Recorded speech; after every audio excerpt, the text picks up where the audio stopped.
Welcome back to the Racial Draft Podcast. I am your host, Michael Ford, joined by the lovely Julia Delbel. Julia, how's it going? Good. Thanks for having me back. Oh, always. It's always a pleasure when you grace us with your presence. If this is your first episode, I apologize, but we are trying to do what we normally do, and that is change the complexion of the comic book universe one draft pick at a time via the racial draft. But before we do that, let's talk about some nerd news, shall we? We may as well start with one of the bigger stories in entertainment, in comic book entertainment, and that's got to involve Doctor Strange and the Multiverse of Madness.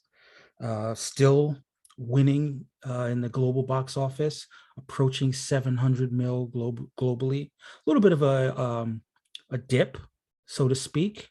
What was that dip? I think worldwide the dip was 68%, and I think domestically the dip was closer to 80%. Is that right, Julia? The 80% was the Friday. I think it was like 67% domestically. Okay, for the week. Yeah. Got it. Yeah, I saw a lot of worry about that Friday dip, and people had their articles all ready to go about that. Right. I mean, it does seem like, based on projections, that it will fall short of $1 billion worldwide, which, I mean, we talked about that on the show a few weeks ago. I thought I thought $1 billion was pretty likely. So that's a little bit on the disappointing side, but I'm sure that in the Marvel and Disney offices, 900 or so would still be well within their range of success. Well, What do it's you an improvement over the first, and it's already passed the first full worldwide gross. So I think a third one's still going to happen. So I'm not worried about that. Yeah, I mean, but at the same time, you got to think that with the marketing blitz and with the shifting of the dates, that they were hoping for something a little bit stronger. But like I said, I mean, I think it's still going to be ultimately viewed as a success, even though the cinema scores and some of the industry buzz are a little bit down on this film. We've also been joined by Randy. Randy, say what's up to the people. Hola, people. And we're just getting into the early part of the podcast. We're just talking about Doctor Strange in the Multiverse of Madness and its box office performance. You have any thoughts about that? So go ahead. Well, obviously the critic sort of response, like the fan response and the critic response is there. So I wouldn't say it's particularly shocking. What do you mean shocking in what respect? I guess like the fact that just the earnings or whatever, the fact that the viewership has gone down or what have you, that the conversation around it is not overwhelmingly glowing like it has been in the past. So yeah, I mean, sometimes when it comes to like really hitting big numbers, a lot of that ties to repeat viewership and word of mouth. And even though there's not a lot coming out in the next week or two, I mean, obviously the Top Gun movie will probably win that weekend when it finally drops. But there aren't a lot of big players out right now. And it just might seem that overall there's not a ton of enthusiasm for people getting in their rewatches. But who knows? Maybe the drop from the second to third week will be much smaller than the drop from the first to the second. Julia, you had some thoughts. Sorry to cut you off. Yeah, what's interesting with this is like everyone was saying this was going to be the biggest Marvel one of the year, and I never really believed that. So it's like I told you so. Yeah, you were right. I mean, it maybe was just a function of how many movies, how many months it had been since the last movie that we were willing it into the event because of how long we were waiting, especially. Well, I mean, them putting it in May makes it seem like it was meant like if they marketed it like an event, like the movie did not play like one. So for what the movie was, I think it's doing well. But like for what it was marketed as, maybe it's a bit shy. Yeah, but like I was always like thinking Thor even. I know Black Panther definitely has a chance at like getting $1 billion. although I could see why it might not, but like I think it will probably if it's good. I was even thinking Thor could do better than this because like the last Thor was like 800 million, the last Doctor Strange was like 600 million. And so Yeah. like if it goes up a bit, then that's where it would land because this Doctor Strange is supposed to be like anywhere from like 890 to 930 million, which is I mean it'd be interesting if this was the first $900 million one because that hasn't really happened. Like anyone landing in there, this could be it. Yeah. I don't know. Just when I saw this movie, it didn't scream $1 billion to me.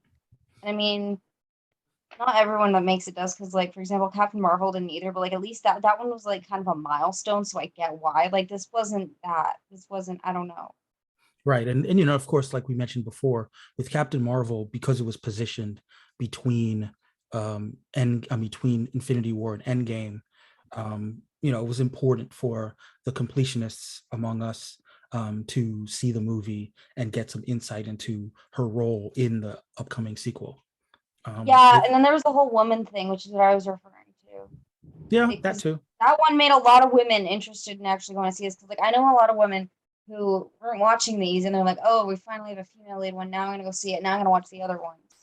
So I think And the like whole like Shang-Chi had that effect. Black Panther had a similar effect, like getting in new demographics. and a whole lot of men that went back for repeat viewing so they could like be more better elaborate on their hate videos on YouTube. Oh, I don't know. I mean, I do know hate watching is a thing, but that would be crazy if there was this whole segment of people who are like, I want to spend all my money seeing this movie so I can hate on it. Look, there are literally people who make their whole their whole bread and butter is that I'm going to complain about every last one of these woke SJW comics, and at the same time I turn around and spend however many 100 or whatever dollars buying the whole slate of DC or the whole slate of Marvel. So I'm buying the stuff, but obviously it's not because I like it. I'm using it as whatever. But they get the Right. Marvel gets the money either way. So like Yeah, so exactly. Hate money still spent. So so thank you. Yes. You know, yeah, that's the thing. mhm. And like I think you were saying, Rainey, that my same thing might happen with Thor. But again, like I think like, again that money would go towards the totals. Also, I think Thor's gonna be better received than this one. I Oh, genuinely do. I think so I've too. always Yeah. thought. Yeah, I mean, the last one was fairly well received. Obviously, there are a lot of Thor purists out there who, you know, just don't like the They're a fact small that, minority. yeah, they don't like the fact that Taika's spin on Thor is a little bit too, you know, irreverent for their tastes. But for the most part, I would say that the general opinion of Thor Ragnarok is that it's miles better than the Mhm. other two Thor movies. So from that perspective, if it's if what you can offer is more of the same, then we should expect at the very least the same box office for Thor Love and Thunder, and maybe even more, as you know, you figure people watched it Yeah, it's on. probably not gonna have China. That's the only thing. Because if it had China, I would say yes. This probably hits $1 billion. Thor. But I feel Um, like that's any movie now, right? Because China was usually good for, I mean, Marvel, I meant, because yeah, I China know, and was that's usually gonna good affect. Like, for, that's why some things that might have made more won't make it. Like if Doctor Strange had China, it would probably hit $1 billion. exactly. Mm. So we have to account for that. Now it's still already making more than the first one, so that is a victory. How big that victory is, it's like questionable, but like yes, it's a win technically, and we're gonna get another one, and it'll be great. Whatever. But Right. yeah, there's that. But with Thor, I think Thor is gonna be better received. I think some of the people complaining about Ragnarok might like this one better, and I'm not gonna get into why. But Uh-oh. like Tyke saying, it's gonna be more emotional and stuff, and like have more of that like like heart to it and like more I'm not it's not he said it's not a serious film, he said that. But like more like stakes, I guess, that like are focused on rather than just kind of brushed over, I guess. Right. Is I how mean, to put it. obviously, if the God Butcher is going to be playing a prominent role, you know, you figure that a strong villain that you know, is going to be for the edge lords, they'll like seeing a bunch of gods getting mercilessly slaughtered. So Oh yeah. Yeah, I think it's just because we've even seen in the trailer, like, he's right, like Thor's looking at himself as very introspective. It's gonna be more of that. It's gonna have more of that like heart to it, that emotional stakes. I suppose, more of that. So it might be less silly or like less just jokes. And so people who are complaining about that might be happier with this one. But I'm sure there's still gonna be a lot of jokes. I'm sure people wanting comedy will still like this movie. I Yeah. think this one's gonna be a crowd pleaser, so I think I can see it doing well. And you know, if there's any truth to what Randy said, some of the He-Man women haters will have to see three or four times to complain about how much they hate what's his name, Natalie Portman as Thor. Yeah. So And Natalie Portman, you got Valkyrie, you got whoever else, like the ladies in the Guardians. You're gonna have to watch it a few times to just get all your material for hating on them. yeah, exactly. Just keep on watching, keep paying your money so that you can have something to hate on. I understand. Yeah, so congrats to Doctor Strange for beating the first one, I guess. I'm sad it probably, I mean, I'm kind of sad it probably won't hit $1 billion, but I'm also not sad because I don't think it deserves to hit $1 billion movie wise. But like with the expectations and everything, I do feel kind of bad, but I mean, I guess there's a part of me that I've been hearing, you know, I listen to a lot of like industry podcasts and read a lot of industry pieces. And, you know, it's just kind of a bummer hearing all of the negative talk about like, is Marvel losing its touch? Is this going to, like, I got into an extended discussion with someone who was convinced, or maybe he was just doing it for content, but he was like, Morbius is the thing that finally broke the consumer. You know, like they saw Morbius and they were like, I'm done with comic book movies. I was just like, I wow. saw that someone was complaining about like the quality of MCU going down and said Morbius as their example. I have to laugh at anybody who sits there and genuinely thinks that any comic book movie person, like, I mean, we kind of, you know, I kind of rag on sort of the state of fandom all the time, but I can't convince myself that, you know, these moviegoers, these comic fans or what have you, aren't at least getting some sort of consideration anytime they go to see these movies. Like, they're not just unilaterally saying that, you know, whatever movie like is not going to get my attention or it's not going to get my money. It's like each one as it comes. If it looks like it's something interesting, if it looks like it's something worthwhile, I'm going to give it my money. And even if it doesn't look like it's necessarily worthwhile, some of those people are still willing to give things a chance to be like, okay, well, maybe I can, you know, kind of have it change my mind, hopefully. And, you know, so I feel like it's sort of ridiculous to broad brush all of that as like one singular trajectory for, you know, the comic, you know, the state of comic book movies. But I do think that there is an element. I do think there's an element of like among casual fans, like really casual fans, who and I think the pandemic is also playing a role in this. Who feel like they want to just be part of the culture and want to be part of the conversation. Yeah. You know, like back when people used to have workplaces, you know, back when people used to have like offices that they would all, you know, you know, sort of get together, congregate in, you know, I definitely remember, you know, a few of us would be really into our comic movies and some people would be like, oh, I mean, I guess I should watch it since that's what everybody's talking about, you know? Yeah, there's that too. Yeah. You know, so I do wonder if all it takes is a slight shift, right? You know, a slight adjustment to it's not the center of pop culture, and you know, there's a certain segment of the population that just won't go see it because they don't need to anymore. But at the same time, I feel like it would require more than a slight shift to kind of get there. Like, have we, like, I think we all have encountered the same sort of nerd culture. So like they're pretty incorrigible. Like even on stuff that they say that they hate or whatever. Like it takes a lot to completely just be like, nope, I'm done, I'm out, and just not gonna give it any oxygen at all. Right. No. But I wasn't talking about people immersed in nerd culture. I was more talking about people on the fringes of that, where they might have. Yeah, but I'm saying I only mentioned them just because like those people still have like they still have conversations with people in nerd culture and people out of nerd culture. Right. You know what I'm saying? So it's like it's not a matter of just kind of us internally saying something, or you know the general audience still looks for stuff to do, and they're kind of behind on what the latest complaint is or whatever about the MCU, DCEU, or whatever. So I think it would take a lot to really like put it in their face that, oh, now everybody's kind of turning away from comic book movies simply because we don't really easily turn away from comic book movies and stuff. Yeah, that's true. But like I said, we'll have a couple months, well, less than 2 months, about a month and a half, I suppose, until Thor.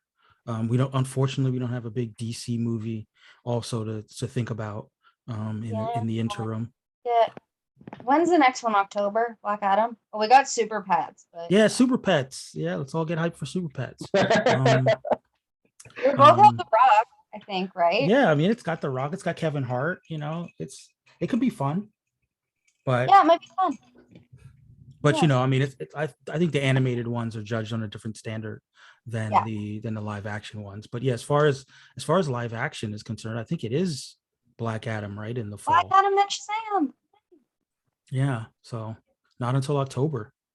We'll be well into our Black Panther and then Shazam back to back months.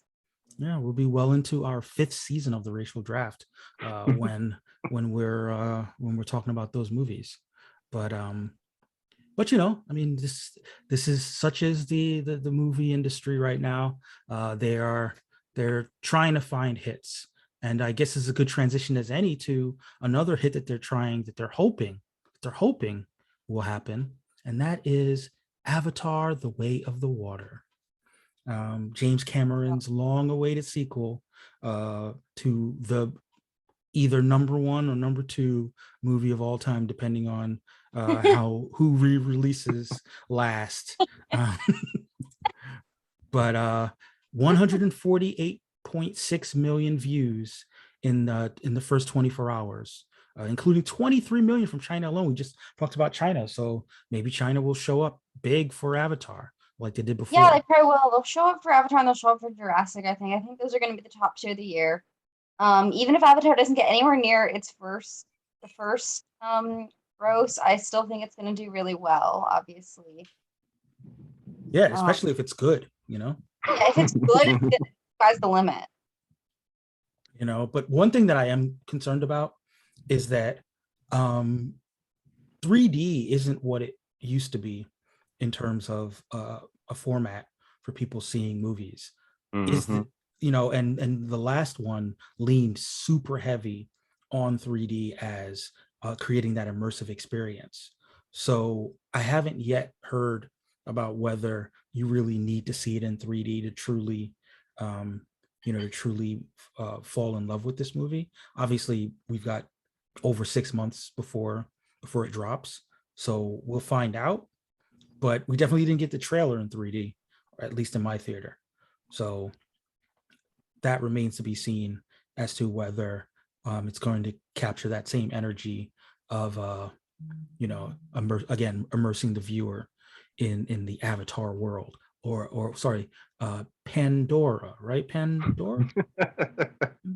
Yeah. And the Na'vi. Shout out to Zoe Saldana, just continuing to be in these movies.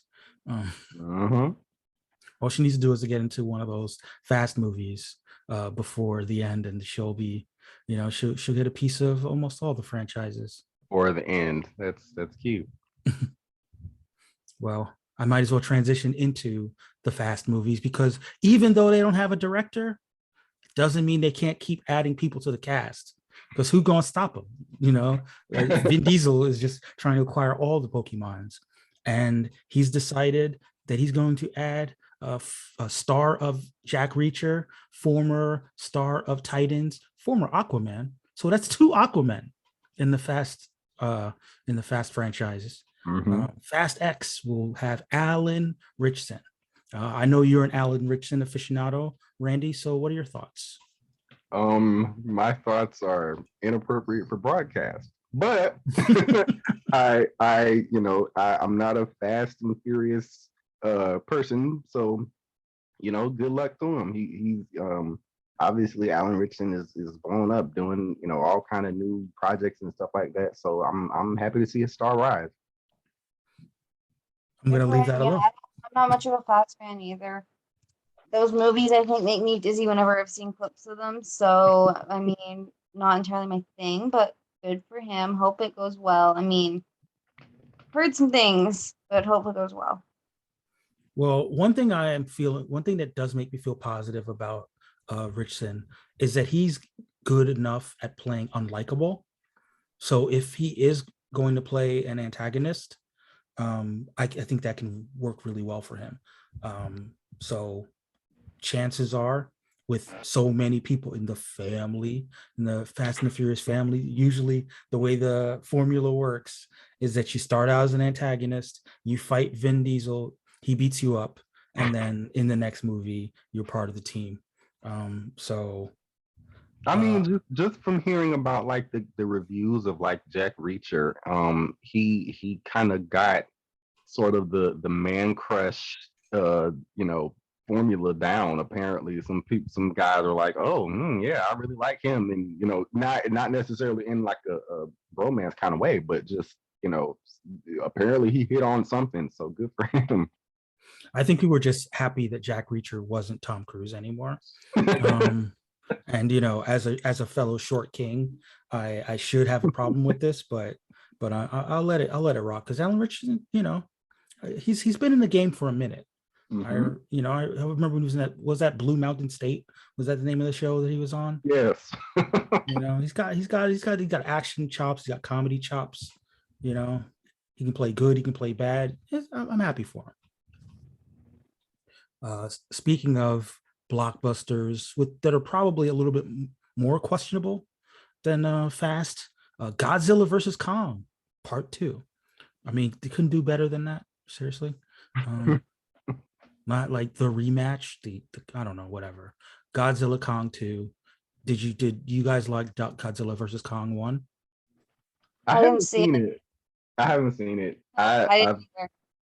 I mean, I had, you know, the whole timeline was full of people who were like rooting for Godzilla, obviously. But yeah, I'm interested to try it. I just haven't seen it. Wait, did you say they were rooting for Godzilla? Yes. I thought I thought we had come together as Black people and said we're always rooting for Kong. I don't I see. remember. I'm not gonna make the obvious comment there. I'm gonna leave that layup right there, y'all. I'm just saying. I thought the memo went around for that. I'm shocked. So, Um, somewhere, Joe Rogan just felt a tingle no, on the back of no, on the back of his Joe neck. Rogan can't root for Kong. That's not on brand. Um, but I mean, it was on HBO Max for free when the first the first one. So I had assumed that you got a chance to see it. Well, this version of it is going to have Dan Stevens, he of Legion fame, and Mhm. I guess Beauty and the Beast. Was that a thing? Not for me, it wasn't. Julia, do you have Dan Stevens thoughts? Not really. Um, I do kind of recognize him. I'm Googling him. Um, yeah, sorry. No, it's all right. I just wanted to make sure that, given that like I said, I only know him from Legion, where he was Mm. really good, but he can't be playing Legion on everything. So No. I think that is where, as far as movie news is concerned, I think that's the gamut as far as blockbusters. We'll have to move into some somewhat more disappointing news as we talk about television. And it was pretty rough week for if you were fans of returning shows, especially returning comic book shows. Um, Modoc from Hulu. Randy, did you watch Modoc when it was on? Mm-mm. You did not. Well, you will be happy to know that there is no more Modoc for you to watch. You can just watch that one season and be done with it because it is not coming back for a season two. Julia, did you see Modoc? No, I didn't. Maybe I should have. I mean, I don't think they're going to take it off of Hulu. I just think, they're just not going to make any more of it. No, I know. Obviously, it was one of the series that had been produced by Jeff Loeb as part of the Offenders Initiative, which ended up being very much a grand opening, grand closing situation, as 2 of the 4 Offenders shows got canceled before they even debuted. But MODOK was, Patton Oswalt in a clay, I don't know, maybe it's more like a stop motion animation style, but it was weirdly pretty comic accurate as far as the storylines and the characters, even amongst the absurdity of the premise, which was MODOK trying to be a family man while also being a supervillain. I liked it, but unfortunately, one and done for MODOK. Also one and done, Naomi.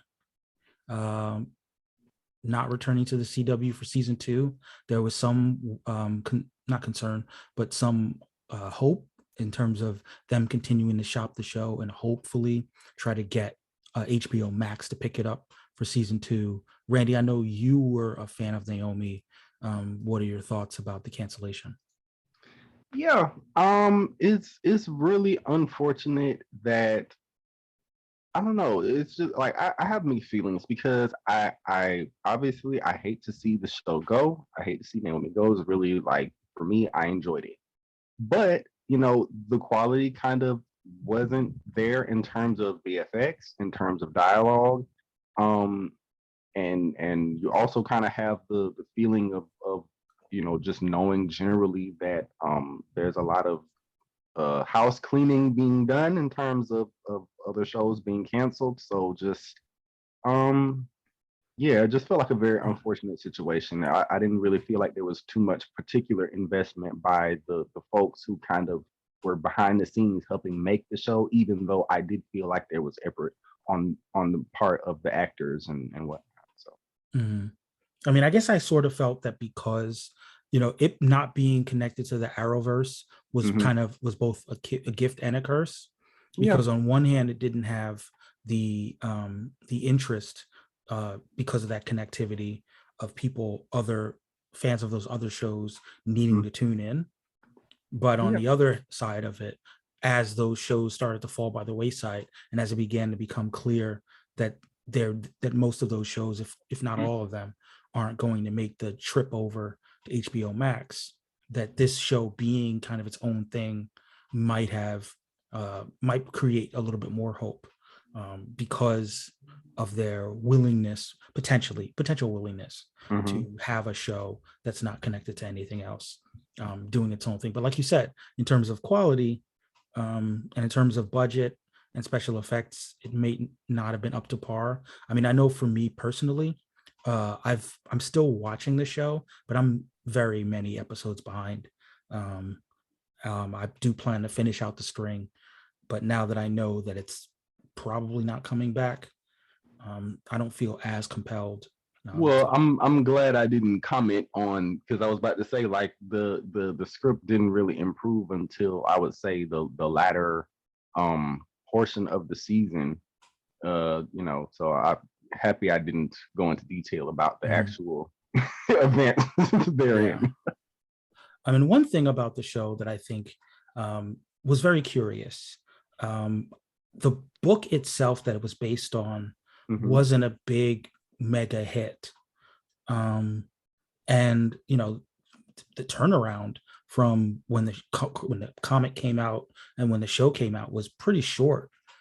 And it's I would say that it's just a statement about the pitfalls of doing an adaptation when you don't have a lot of source material to adapt.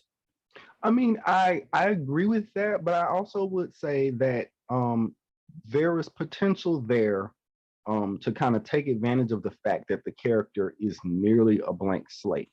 Like, we don't have a whole lot that like a whole lot of specifics. I'll put it that way. We don't have a whole lot of specifics that sort of define her power set. She doesn't have like an iconic arc yet, so could have avoided the sort of fan backlash or what have you by saying, okay, whatever happens in the comics happens in the comics, but we're going to do our own thing with the show.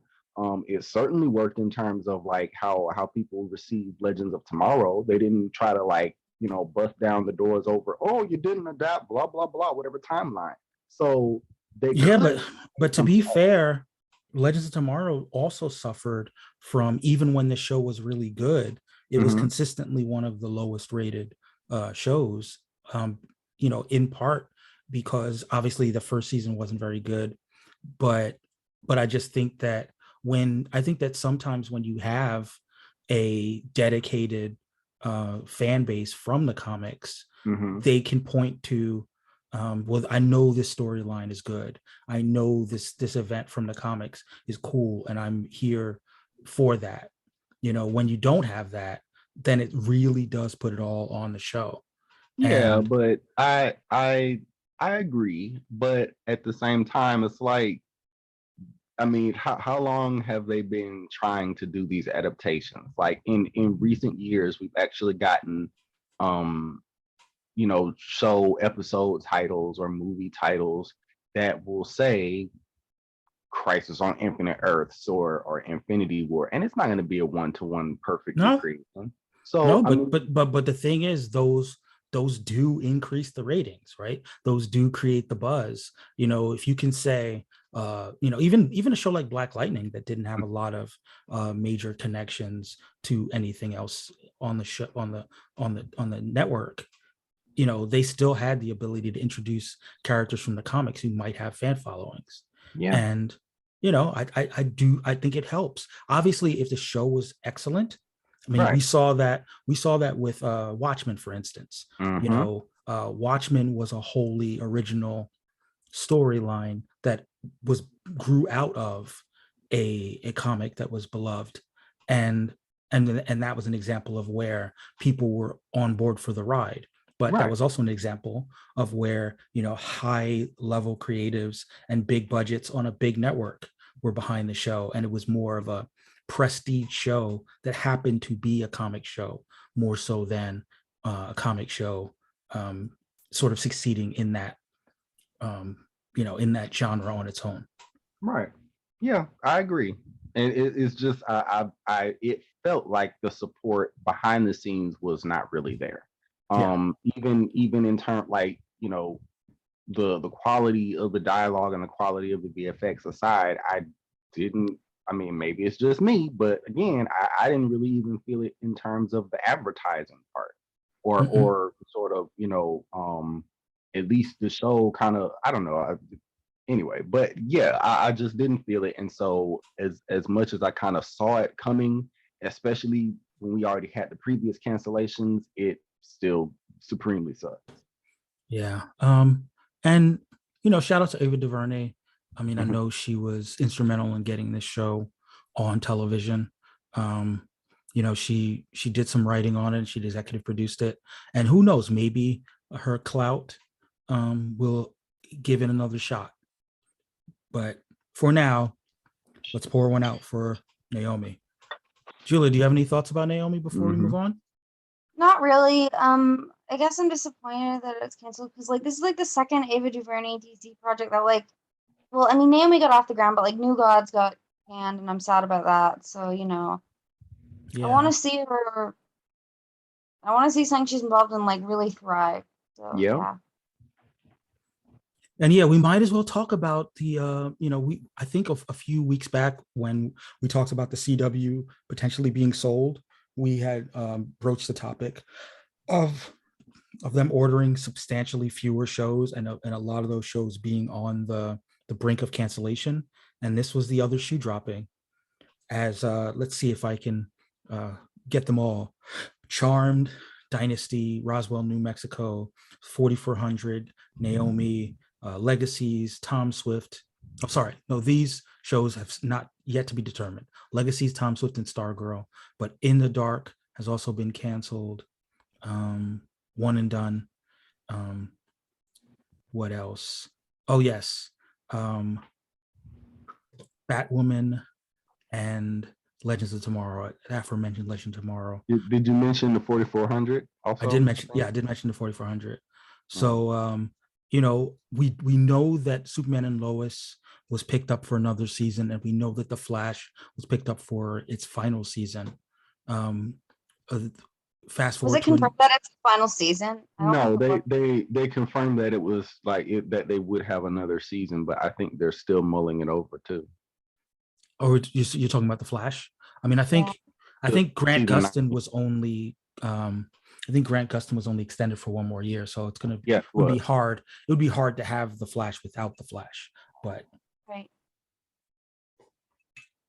I do understand. Yeah, they did not make it official Right. that it's going to be the final season, but I think with the writing, I think the writing is on the wall.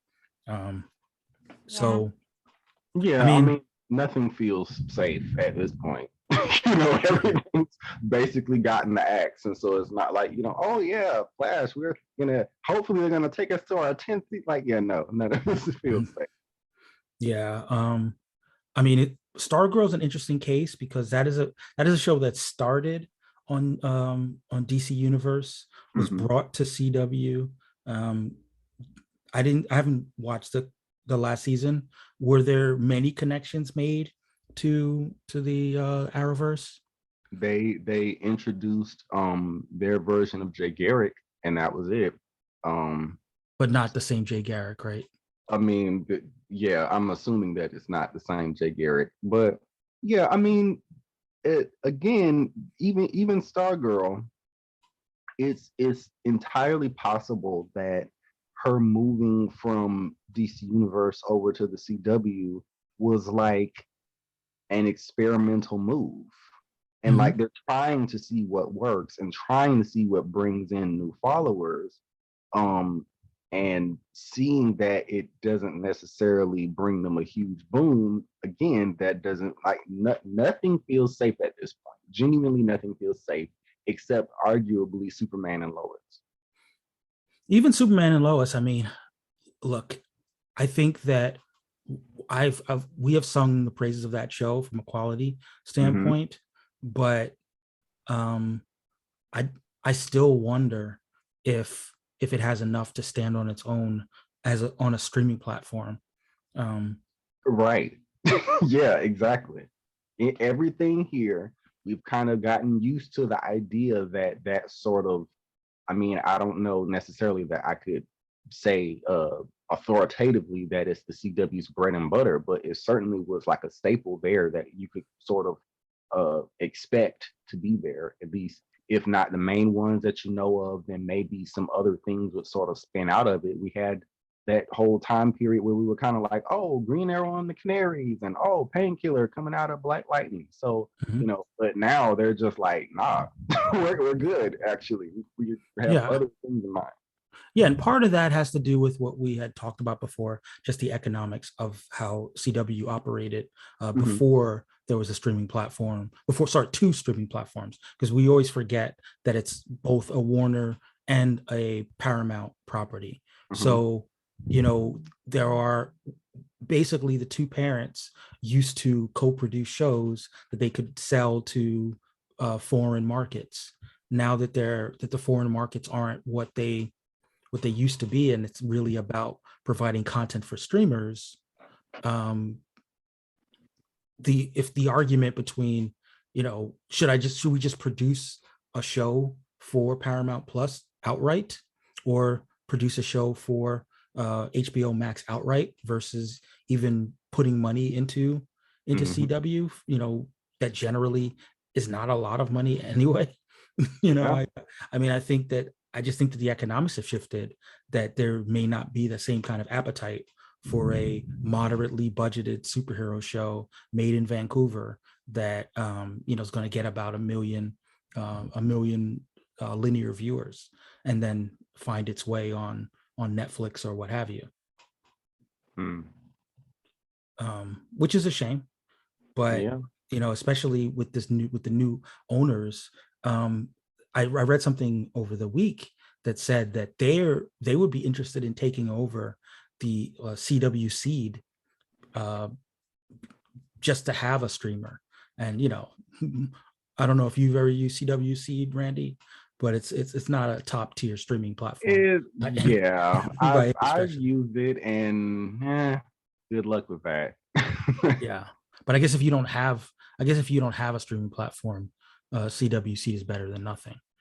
I should mention that even though a lot of shows got canceled, 3 shows were in fact greenlit.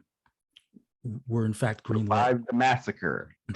No, these are 3 new shows: Supernatural and Walker prequels, Mhm. as well as a show called Gotham Knights, which is not connected in any way to the Gotham Knights video game. That is very confusing. I know. So yes, the show is called Independence, Walker Independence, and that's going to take place in the 1800s. And then the Winchesters is going to be the Supernatural prequel, focused on John and Mary, the parents of the titular Winchesters. I've never watched a Walker or a Supernatural. Julie, have you watched either of those shows? I've seen like a bit of Supernatural, like barely anything, but I was around Tumblr when Destiel was like the biggest thing, so I'm aware of it. When what was the biggest thing? Destiel. I have no idea what that is. The characters Dean Winchester and Castiel, the angel, as like a couple, and people wanted it. And then they finally like had one of them confess to the other their love in one of the last episodes, and then got sent to super hell right after. I like that there's like super hell. That's what I was calling it. Yeah, it's super hell. I mean, it's funny because I actually like when Supernatural was first announced, my feeling was immediately I have to watch the thing because they are hunting monsters and like it kind of ties into like my Scooby-Doo feelings and kind of like my mythology feelings. So I was like, yes, I want to watch the thing. And I ended up falling off before the first season even completed. So like by the time I turned around, it was like, oh, it's season 11 or whatever, and they've gone on to angels and demons and God and hell and like okay. I think they went 15 seasons. Yeah. Yeah, they were the Yeah. longest running CW show, right? Yeah. I think. But yeah, that show ended up having I think a different demographic than the original target. Yeah. Yeah. And like I said, the final show was the Gotham Knight show, which is Batwoman writers Chad Fiveash, James Stodaro, and Natalie Abrams. And it's not part of the Arrowverse. It's not connected to Batwoman. I mean, what even is there to be said in that regard at this point? Because it's like, it seems now that they're kind of like ready to sort of wean us off, or not even necessarily wean, just kind of snatch it away, but get us away from the idea of the Arrowverse being a thing. They just kind of want to have superhero shows if they want to do that, but still have the freedom to kind of move in their own circle or what have you, because Stargirl is not going to happen in terms of crossing over with Superman and Lois. Like, who expects that to happen? Or Flash or whatever. Like, they're going to be their own thing, and it's we're down to a Superman show and a Batman show. So good for them being able to move beyond their bread and butter. Imagine that, and the Flash. So shout out to Supergirl not being acknowledged on the Superman show. Sadly, yeah. But I mean, this wasn't part of the docket, but apparently the cast and the writers of Supergirl tried to pitch a Supergirl season, not a spinoff, but a season that wouldn't have Supergirl in it. Suffice to say that didn't work out. I mean, they could have at least like pitched a Martian Manhunter show. I mean, obviously it wouldn't have been satisfied. Or like a either a Martian Manhunter show, which to varying approval, or like a Legion of Superheroes show. Neither one of those would have worked, but at least they could have. I don't know. It's just that the idea of saying that it's still Supergirl, rather than say a Dreamer spinoff or something like that. Yeah, who expected anything other than the reply they got. I mean, I know Legends of Tomorrow already has that niche, but like I feel like a show that just brought together all of the supporting characters from all the canceled shows. Um, Mhm. you I'm know, like, okay, so you we're laughing, but uh again, I've been kind of hoping for either the CW or HBO Max, one of them doing like a checkmate show. I think that that was kind of my feeling after Arrow ended. I'm like, okay, well, what happened to all of these mercenaries and vigilantes and stuff? Like, why are they just like spreading out to the four winds? You could potentially, if you were so inclined, do a show with a recast, more visually accurate Amanda Waller and alongside Curtis Holt, Mr. Terrific, sort of running this spy agency and have that kind of sexy intrigue and stuff for those kind of characters, but then have another show well, that now we makes do have the Amanda Waller, right HBO Max show. like before that was announced, like that Right. was hope. But you could have had a show like that, and likewise you could have had like a DEO. I mean, we're done with Agents of Shield. They could have had some kind of TV sort of something to fill in that gap that dealt with like aliens and supernatural stuff. But it is what it is. Yeah, and CW is winding down, and we hardly knew you. We Yeah. hardly knew you. Let's try to shift into some, positive news. It doesn't involve movies or TV. It involves webtoons. Mm-hmm. It was announced that there will be a new collaboration with DC on the webtoon platform. They had earlier they had a Batman Wade Family Adventures title, which I never got to read. It's But so freaking good. It's is still it? going strong. It's like 30 something issues in, and it comes out weekly on, I believe, either Tuesday or Wednesday. So like right around the time the new comics will release in stores. But it is so good. It's so Interesting. wholesome and lovely. Maybe we will look into trying to figure out how to incorporate these webtoons into our scoring in upcoming seasons, but not right now.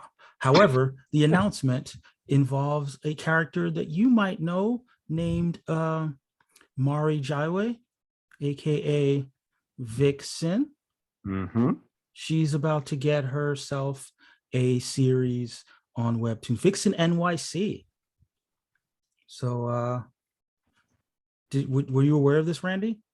Yeah, I mean, I'm ready. Like they announced it, maybe like they announced it a little while back, but for them to actually start doing it rather than kind of letting it fall into the background and pretending that it never happened, I'm happy they're moving forward with it. Yeah, so there's a Vixen series that will be the first one, and then there will be a Red Hood series, and then a Zatanna series. Mm-hmm. So yeah, shout out to Webtoons and DC, trying to do what they can to expand the footprint of their heroes. Now, see, those other two I didn't know about. So, okay, good news. So I think that covers all our news. Oh, one more story, not comic book related, but still nerd related. Doctor Who. Oh yeah. Yep. David Tennant, Catherine Tate will be returning to the fold. Probably just for one special, but many people's favorite Doctor. Mm-hmm. I believe the 10th Doctor. And Yep. And yeah, Catherine Tate, Donna. I enjoyed them together. Are you guys big Whovians? I feel like I've asked that before. I love me some Doctor Who. Yeah. So we got our news about Shute Gatwa as the Black Doctor. Mm-hmm. I guess you've heard about the basketball player named Time Lord, and they're like, no, we have to have a Black Time Lord as well. I've colored people Time Lord, as we say. But yeah, good news for the Who franchise. So I'm here for it. Got to start catching up on Doctor Who so that I can get in on the new season. Are the Doctors aware of each other in the Doctor Who verse? There have been a number of times where they have, I mean, because they're the same person, but at the same time, they also like are Time constantly travelers. yeah, they're constantly revisiting the same times, just like in their different iterations. So they will be like, oh, we had a time where it's like I think it was the 10th, 11th, and 12th, or something. Like they did, I think it was like a 50th anniversary, I like remember that. that. It was right before to actually introduce the 12th Doctor. We got, I think it was the 9th, 10th, and 11th to kind of swoop in and fight together against the big bad. And then, oh, surprise, surprise, we got the eyebrows of the 12th Doctor showing that he was also joining the fray. Yeah. I gotta pop off in a sec. Well, thank you, Julia. It's always a pleasure. Do you have any final thoughts? Any things pieces that you're working on for the listeners to check out? Well, I have that Michael Waldron interview for those who haven't seen it yet. Yeah, and where can they find that? Well, there's a link pinned at the top of my Twitter at Julia Delbel, so you can go watch it there. And in the meantime, I'm getting ready to cover Rescue Rangers and Bob's Burgers. That'll be fun. Okay. Yeah, so see you guys soon, hopefully. Yeah, see you guys soon. Check out Julia Delbel, all the places that you can read and see videos. Just go to my Twitter, you'll see it in the bio. It's all good. Okay. Well, we get to move on to racial draft business. And we had a good week with the supplemental draft. We got our 10 picks in, which I will summarize in kind before going through the Hey, Carlos. Hello. Hey, sorry. Yes. I was like, I'm going to stay quiet because I don't know if I've been introduced or not, but then I had a question about Doctor Who. So yes, we have been joined by returning champion Carlos Freitas Jr. of the Latinx delegation. Returning, possibly already. It's all very much. Look, we are at the midway point of the season, so there is more than enough time for you to be overtaken. We don't want to count. We don't want to count our chickens. To God's ears. We don't want to count our chickens, but as anybody who's watching the NBA today can attest, being the favorite going in is not necessarily. As I look at the 40-point deficit of the number one seed right now, best team in basketball all year. Oh my God, ass whooping on their home court. Wow, that is a rough. That's called karma for the racist owner of the Suns. Rise of but then again, they're getting beat by a team with a white superstar, so maybe it's not karma. Right. Although, yeah, I would say Mark Cuban is probably very heavily invested in NFTs and crypto. So this is the highlight of his month right now. All right. So let's go through it. The 10 picks. I'll summarize the 10 picks and then we can start. We can go.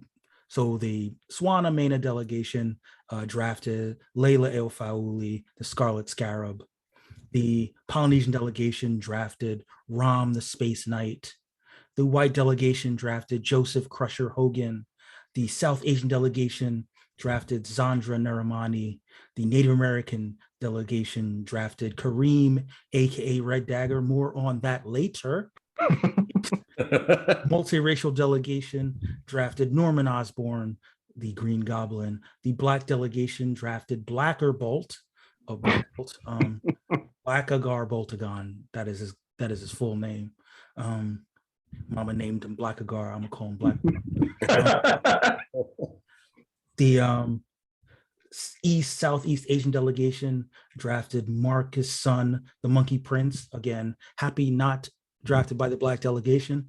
The Jewish delegation, selected Celine Gallio, the psychic vampire. I think that's right. And the Mhm. Latinx delegation drafted themselves a Groot. Yes, we will go pick by pick. We'll start with the superstar that is Laila El Faouli. Those of you who watched Moon Knight know that she has taken things by storm. What you guys think about it? I am here for it. They are going for like, fan art is just coming out the woodwork all over the place. And I sincerely hope that we get to see Layla Al Fayoum. We genuinely need to see her. Like it's just that is like I don't do drugs, but if I needed anything else right now, that would be one of the things that I beg for. Yeah, I think it was a natural pick because like she's a star character, even if she doesn't exist in the comics yet. So yeah, I mean the clamor for her to debut in the comics is starting. The momentum is starting to build. So from that perspective, that's this is they're getting her on the upswing. I kind of wouldn't even broaden it out a little bit. I wouldn't be surprised if people wanted Harrow in the comics again, like a reimagined Harrow. Yeah, I mean, I just feel like where Harrow ended up in the show, in the show, like there's it's one of those things where it's like you could create another character like Harrow without making Harrow. Plus I also think that with him a lot of that came down to the performer, came down to Ethan Hawke.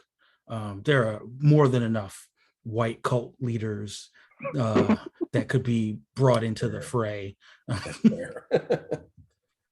But no, I mean, like I said, I fingers crossed that we'll get an announcement that she will make a debut, that they'll fast track her into comics, or they'll announce even announce a project for her in the in the further MCU. Even like just an Infinity comic, I mean, scoring or not, like even if it was just like, oh, she is a co-starring role in Moon Knight comic or what have you, just I think that it would be really unwise of them to pass up the goodwill that they have, the potential to garner from introducing this character. 100%. Yeah. So currently, from an approval perspective, sitting at 100%, but there's still a day left. So don't be that person. Don't be that person that disapproves when you know that you should be approving. There is enough Islamophobia. There is enough xenophobia in the world. We need some love right now. I agree. But what about so how did you guys feel about Rom? I honestly, I don't know anything about him other than just kind of seeing the character in passing.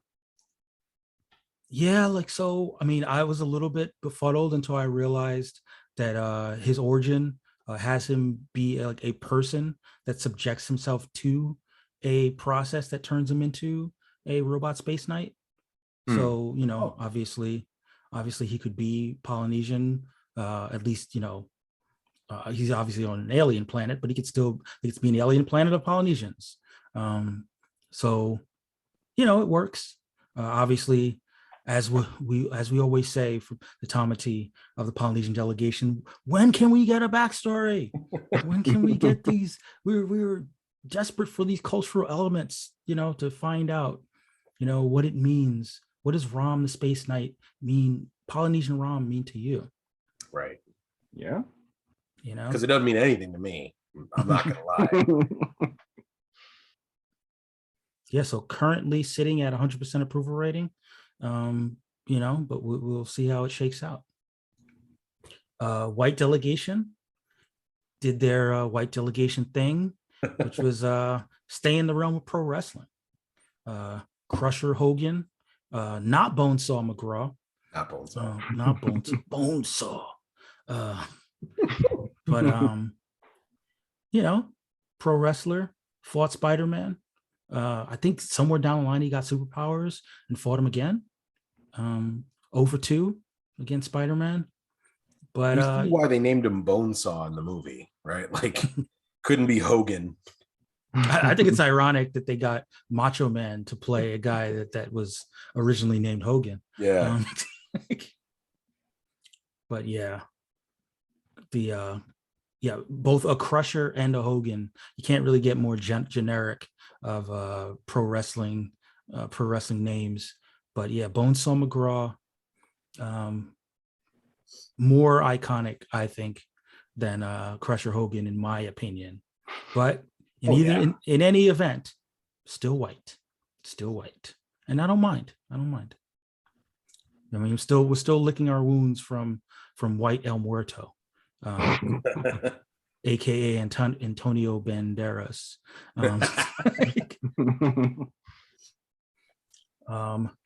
Next up, actually, I'm gonna do some housekeeping with some of the, while we go down the list. I'll start naming some of the characters from the last week and their approval ratings, just so that we can stay on task. So Latino Iceman settled in at 77%. Latino right. Multiple Man, 82%. Latina Tigra, 88%. Latina Naomi, 65%. Tough week for Naomi. 81% approval for Latinx Deathlock. 89% for Latino Lobo. That one. That is yeah. I don't know how I'm gonna rally, What am I gonna do? 54% approval rating for White Marielle, 50% approval rating for White Maggie Kyle, 58% approval rating for White Richard Fisk. That one threw me. That doesn't make I any figured, sense. I mean, he's the son of a crime boss who thinks that he deserves it because of who his daddy is. It feels very, very Caucasian. Yeah. Maybe he should have been named Richard W. Fisk. Probably is what should have happened there. He's the Christopher Walken's son in Batman Returns. Mm-hmm. No, Dad. No, I'll do. Get to safety, Dad. The Megan McCain of the crime world. Oh, nice. Crusher Hogan currently sitting at 66.7%. Gonna go downvote that now. Oh wow. It's Crusher Hogan. Crusher Hogan, Randy. Like, what else is he gonna be? The South Asian delegation, they got Zandra from the Shi'ar Empire. The Zandra Neramani. Listen, just saying. I wouldn't be surprised to find out that South Asians colonized space way back when, with the royal family's name Naramani. I'm pretty sure that's history. I think that happened. So listen, the Shi'ar Empire, they're getting up to some stuff in the comics right now. She is also the daughter. She's the daughter of Lilandra Naramani, rest in peace. And Professor X. So she has Shi'ar powers and mental powers. I remember as a kid, 90s X-Men, and just feeling like it always got unruly when you started bringing in space empires, and it was like the two things: space empires and time travel. And the M-Cron crystal. I was just like, it was already so complicated. It was already so many factions of mutants, and now there's like a Shi'ar empire, and Cable is older than his father, and Strife is the clone of this older son. I was like, as a child, it's like, okay, whatever. Don't forget, Longshot is also both. He's both Shatterstar's father and Shatterstar's son. Jesus Christ.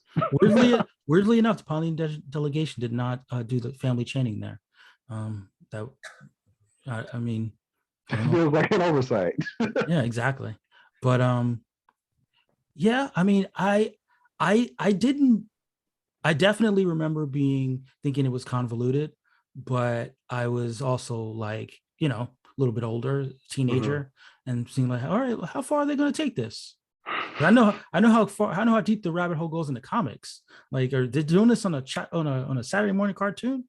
They're Right. really trying to say that's ambitious. That's ambitious. You know, it's going to be interesting to see when they bring back the X-Men 97 on Disney Plus, how much they're going to streamline and how much they won't. I gotta say that the little comments that have been coming out from people who have apparently seen the first episode of X-Men 97. I don't know if these are people who've worked on it or whatever. Mhm. It's all that generic, like, you're not ready for this or whatever. But for some reason, and maybe it's just optimism, like, I believe them with this one. Like, Mhm. I don't normally, when you see like Stephen King praise the new adaptation of his latest movie, I'm always like, yeah, I don't buy that. But like with this, and people are like, you don't understand, this is gonna like blow your mind. That sounds believable. That checks out for me. Now, what I'm wondering is, obviously, you know, one of the things with Marvel is that there's the whole like shifting timeline thing, you know, so like time moves in real time faster than it moves in comics. Sure. So most of the people think of the old X-Men cartoon as X-Men 92.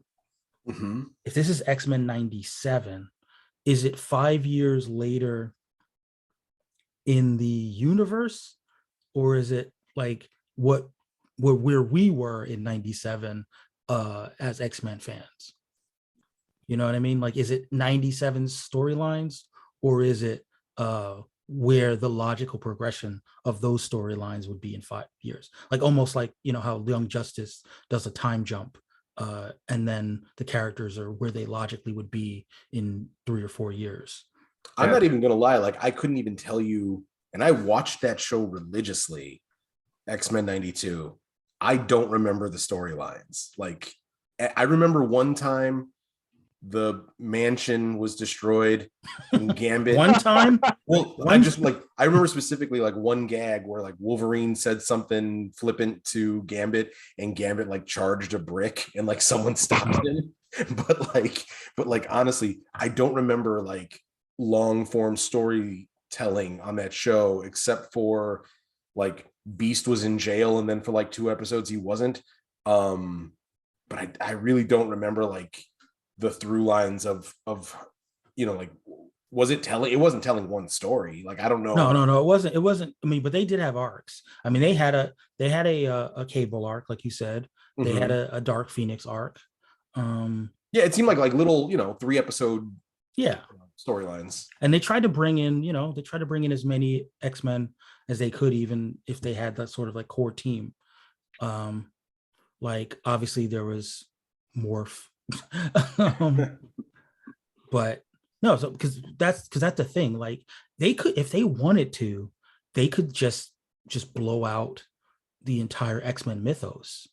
And even though it's called X-Men 97, it could involve X-Force, X-Factor, Excalibur. They have a House of whatever it is comic that just came out, so I don't know how much that factors into what happened actually on the show, or how much they kind of just built out the storyline, so I am kind of wondering, like, is this cartoon going to be more important than we realize, like, in terms of MCU storytelling? Like, so shameless plug, but I may have a piece dropping in the next 24 hours or so that posits that the final 2 universes in the like ongoing Secret Wars, time runs out,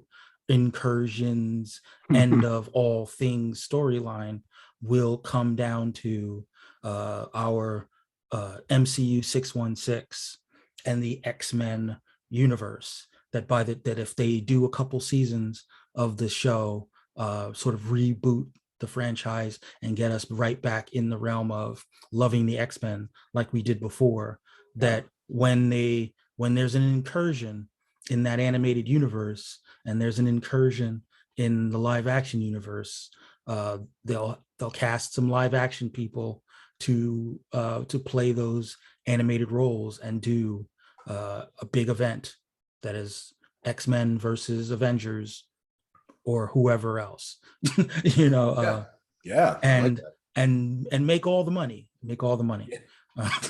Yep. I mean, I honestly, like, you know, from the time, you know, years ago when everyone was like, how are they going to do X-Men in the MCU? How do you explain that they haven't been there? That was always the cleanest way, was to be like, well, they're just going to be from another universe and they'll merge it. So like, if this begins that, like X-Men 97 begins the storytelling of merging X-Men universes until we get one clean X-Men. Yeah. Now, and the thing is, it never made sense. It never made sense for me to do it with the Fox X-Men, because the Fox X-Men universe is terrible. Right. So like, why would you want to, you know, put that chocolate in your peanut butter, you know? The but thing if was, like, the Fox X-Men universe might be terrible in terms of the stories, but the casting was like more or less. Well, Sure. let's be clear. Of those two, of the analogy there, they are the peanut butter that would be chocolate. No. You see, I was thinking it was just spoiled chocolate. So like, you're like, ooh, chocolate, you know, you dip it in the peanut butter and you're like, oh, this is not good chocolate. Why did I ruin both the chocolate and the peanut butter? Like, but whereas, you know, if they have, you know, a couple seasons to really, I mean, because most people, you know, notwithstanding a couple of things that they did that made it not quite comic accurate, most people feel like the X-Men were done justice, you know, on the animated series. So if that becomes the X-Men universe that gets merged into the MCU, I don't think people would have nearly as many objections than, you know, having to crystallize the bad choices made in the Fox X-Men universe. You know, and again, if it is a Secret Wars type situation, if it is a all things come to an end of all things universe, then you can do the stunt castings if you want. Like you said, you know, some of the castings were on point. If you want to bring in Hugh Jackman for like one movie or one, you know, segment, and then recast afterwards, people would be amenable to that, because it's going to be a different universe anyway. You know, so it gives them the best of both worlds. It gives them the opportunity to clean up the X-Men continuity under the purview of Marvel creatively, while also then clearing the slate so that when they reorient the entire universe, it can be you know, fresh castings and new looks, and the continuity could still somewhat be there, just where it needs to be. But so that's my theory. I don't know how it's going to play out, but you know, I think that it's not, if the end game, so to speak, is that everything's going to get blown up and rebuilt again, then, you know, this allows them to have one big massive event before that happens. So there's an X-Men 92 Krakoa comic going on right now. I haven't gotten into it because I haven't touched it, but like I wonder if that has anything, like if that, it seems weird. Right. That's what I was referring to. Like I think it's like House of, they have it like Roman numeral. So I'm assuming that it's the Roman numeral for 97. I hope that's correct. But yeah, they have it going, and it's that really does kind of make me think that they're going to try to say that the 97, you know, where we pick up is on the show going to be like, hey, we're going to try to make use of this massively popular Krakoan era that's kind of happening, like a different version of it from the comics. But see, that I would be wary of, because the Krakoa storyline is so based on, like, all the things that's happened Mhm. over the last couple decades of X-Men storytelling. Yeah. Mhm. Whereas I just think it makes more sense to kind of not retcon, but just remind people of X-Men continuity and just modernize it.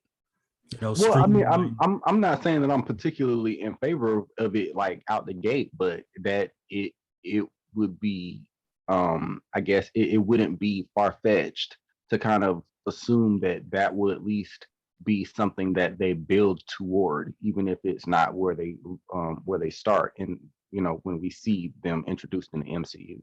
Yeah, that's what I'm saying. I could almost see them trying it in the rebooted universe, like MCU 2.0, before trying it, just on the animated series. Right. Given that that's where we are right now with the X-Men, why not use the animated series to fill in all the storylines that we've gotten between the 90s and today? Mm-hmm. Yeah. Yeah, that makes sense. Hit, like, play the hits, hit the highlights, introduce the new mutants that you need to bring those up to speed. But Yeah, I agree. The Krakoa era relies so heavily on knowing X-Men prior to the Krakoa era. Mhm. yeah, It's so reliant on old relationships and like ironic team ups and like Yeah. things like that. And like, why are these characters not allowed and these characters are, and all of that. yeah. So yeah, Not to mention intersections with the rest of the Marvel universe, because Sure. I'm imagining that that there weren't too many non-mutant characters in the old X-Men cartoon. Right. So that also lends itself to the having the two universes kind of at odds. There was an episode where Wolverine is remembering World War II and fighting with Captain America, and that's amazing. Mm. Well, they could still do that since there's no Cap right now. Right. Yeah. Or no Steve Rogers as Right. But I don't know. I mean, we've got probably about a year before we see what's in store for the X-Men cartoon, but fingers crossed that's the direction they choose to go. Moving towards a direction that controversial. Native American delegation turning heel, I guess. Turning heel. Maybe been heel for a while now. But Red Dagger. I understand. If you don't know anything about the character, you might think that Red Dagger is a Native American character. Right. But let's get to his actual name, which is Lal Kanjir, the Pakistani local hero. Let me pull out his origin. I thought it was important. It was important that I get factual here. Wiki. Let's see. Introduced in Ms. Marvel 12, where she leaves her home of New Jersey to go to Karachi, Pakistan to see her family. Some shady business comes into play. She decides, I'm a superhero. I should do my superheroing. She didn't bring her costume, but she does it. She improvises, and she encounters the local Karachi superhero, Red Dagger, who just happens to also be a guy around the same age as her, who's kind of good looking, and they bond over the fact that they're of similar culture, but he recognizes instantly that she's not from there. Even though she speaks the same language, she speaks it with an American accent. Yeah. And he kind of tells her that, sometimes, you can't just come here as an American and try to impose your worldview. Sometimes you make things worse when you don't understand the local local culture. Mm-hmm. Also in his civilian identity, he talks about how he's got opportunities to go to the UK or to the US or to the Gulf, and he says, very very poignant, but if everyone leaves, who's left to fix things? Very very community driven, very community driven. He says there's a lot worth saving in Karachi, but doing the saving sometimes breaks your heart. So it's very very pointed. Very, very Pakistani community oriented. Mm-hmm. Mm-hmm. Very much, very much. But I was told that none of that matters because the Native American delegation decided, nope, he can just be none of those things in none of those places, and just be Native American because his name is Kareem, and anyone can be named Kareem, which is not what we do here on the racial drafts. Usually, that's usually not what we do. That's not generally what we do. We like to respect the backstories of the character and try to figure out how to, try to maintain the character's motivations and goals and what drives them, while also adding a new element. I just don't think it's possible. I don't think it's possible to do that in this case. What do you guys think? I would be inclined to agree, and yet also deeply morbidly curious to hear Toriano's explanation. Like I want to hopefully we can get him on the show next week or what have you to try to figure out what all is going on there. Yeah, I think Red Dagger is going to be on the Miss Marvel series. mm-hmm. There's points there. I think that's probably the impetus for this decision. And I can't knock that. I like. I feel like you can. I feel like you can. What I'm saying is drafting a character that doesn't necessarily fit because you want the points is not unheard of. Toriano's not the first person to do that. Sure. I will say, I laid off Kamala Khan, sorry, because I don't have a story for a Pakistani Latinx character. There's no way to. It's very hard to circle that square. That's what I'm saying. I feel like the spirit of the racial draft is trying to get the fit and the points. You don't always chase all the points. Correct. Because you run the risk of not having a story and harming the character. As evidenced by when I tried to draft Kamala Khan, I think it was maybe my first season on, which is what, season 2, I think, mm-hmm. or maybe, yeah. I mean, I tried to get her, and I, like, by the skin of my teeth, I was able to be like, oh, hey, look, there's actually Black, Afro Pakistani people that exist, and like, that. I remember that. Yeah, mm-hmm. I mean, it's really difficult to sort of. And I still pressed you on it.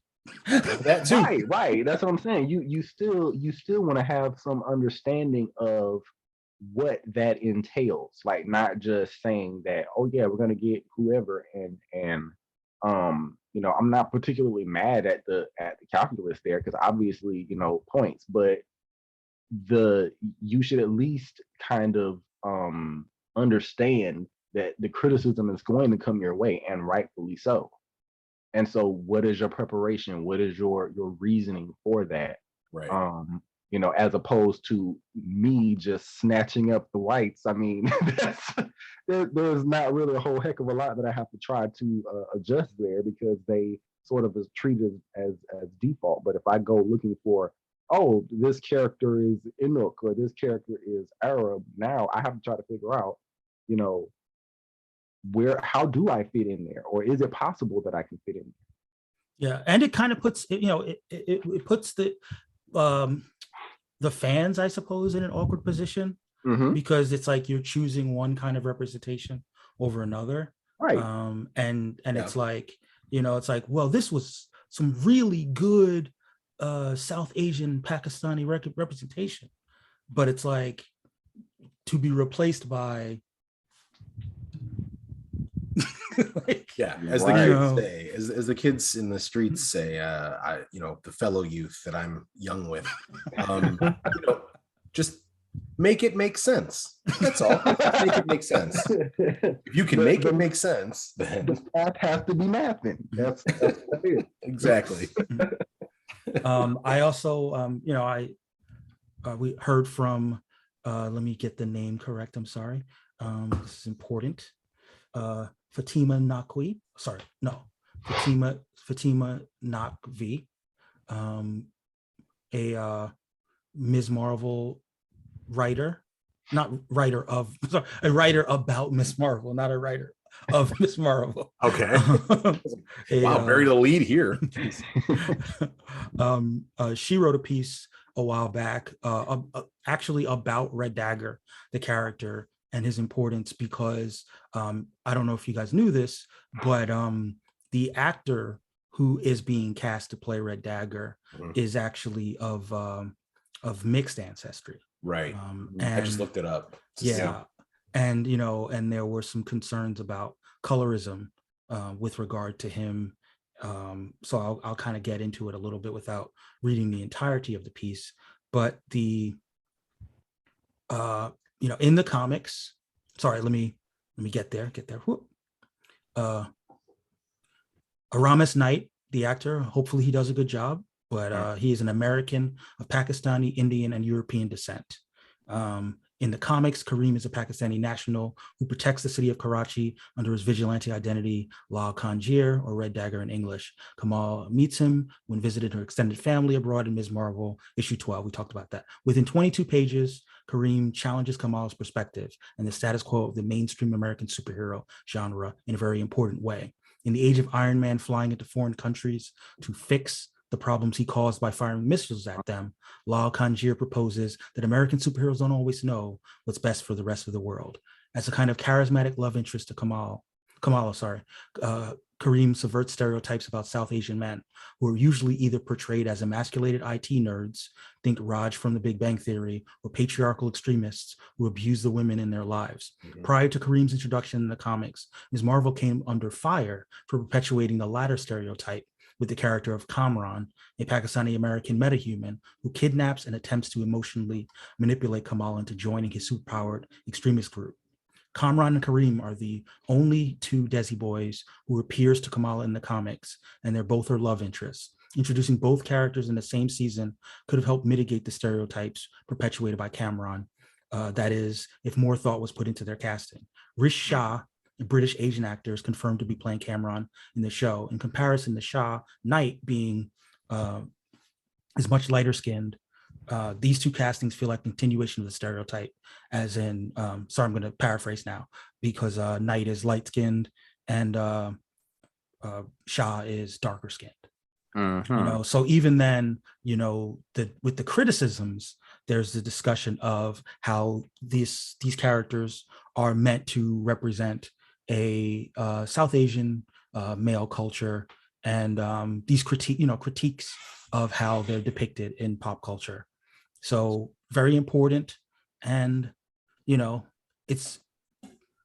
will be a critique by the light-skinned mixed white South Asian in the role. You can only imagine what the critique would be if he wasn't South Asian at all. Yeah.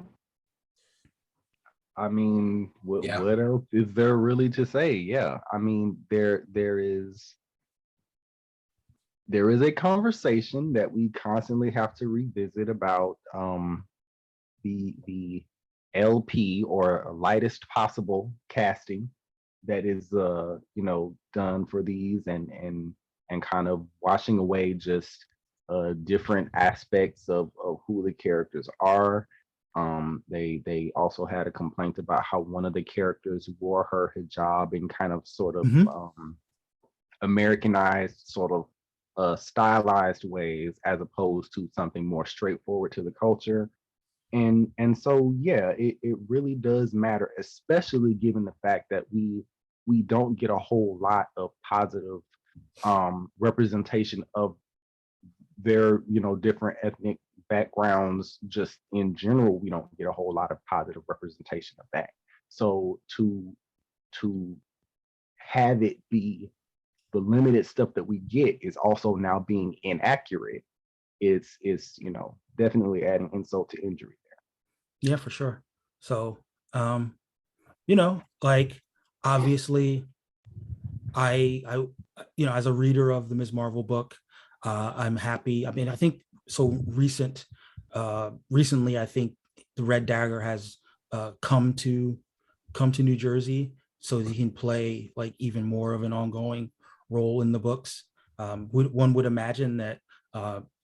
Again, it's unfortunate casting notwithstanding, you know, if Aramis Knight ends up doing a good job in the role, we can expect more things out of Red Dagger, and continue to be a positive representation of, you know, Pakistani men, Pakistani young men, as it were, you know, in the culture.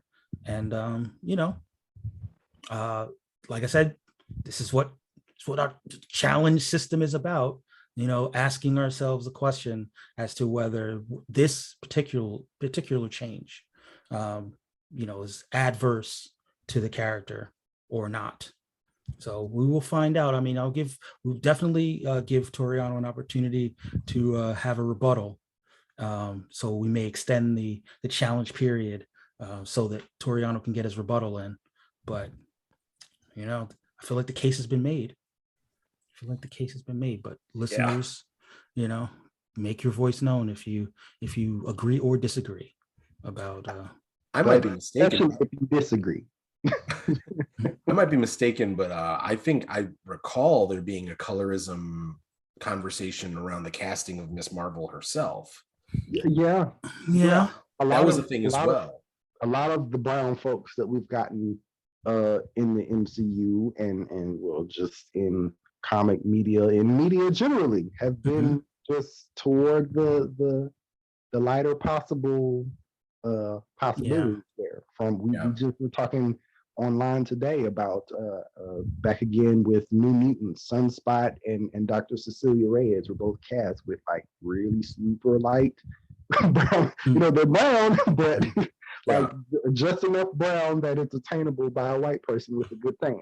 Right. Yeah. Yeah. And sometimes, you know, sometimes it's like a little, like, you know, it's kind of like within reason, you know. Sometimes it's like not as extreme as we got with, you know, with Sunspot. It would not be an issue, I think, personally, if it wasn't so consistent. Like if it wasn't just like a constant thing that we have to constantly remind people of. It is more of a new phenomenon to see them actually get somebody who is dark-skinned to actually play a dark-skinned person.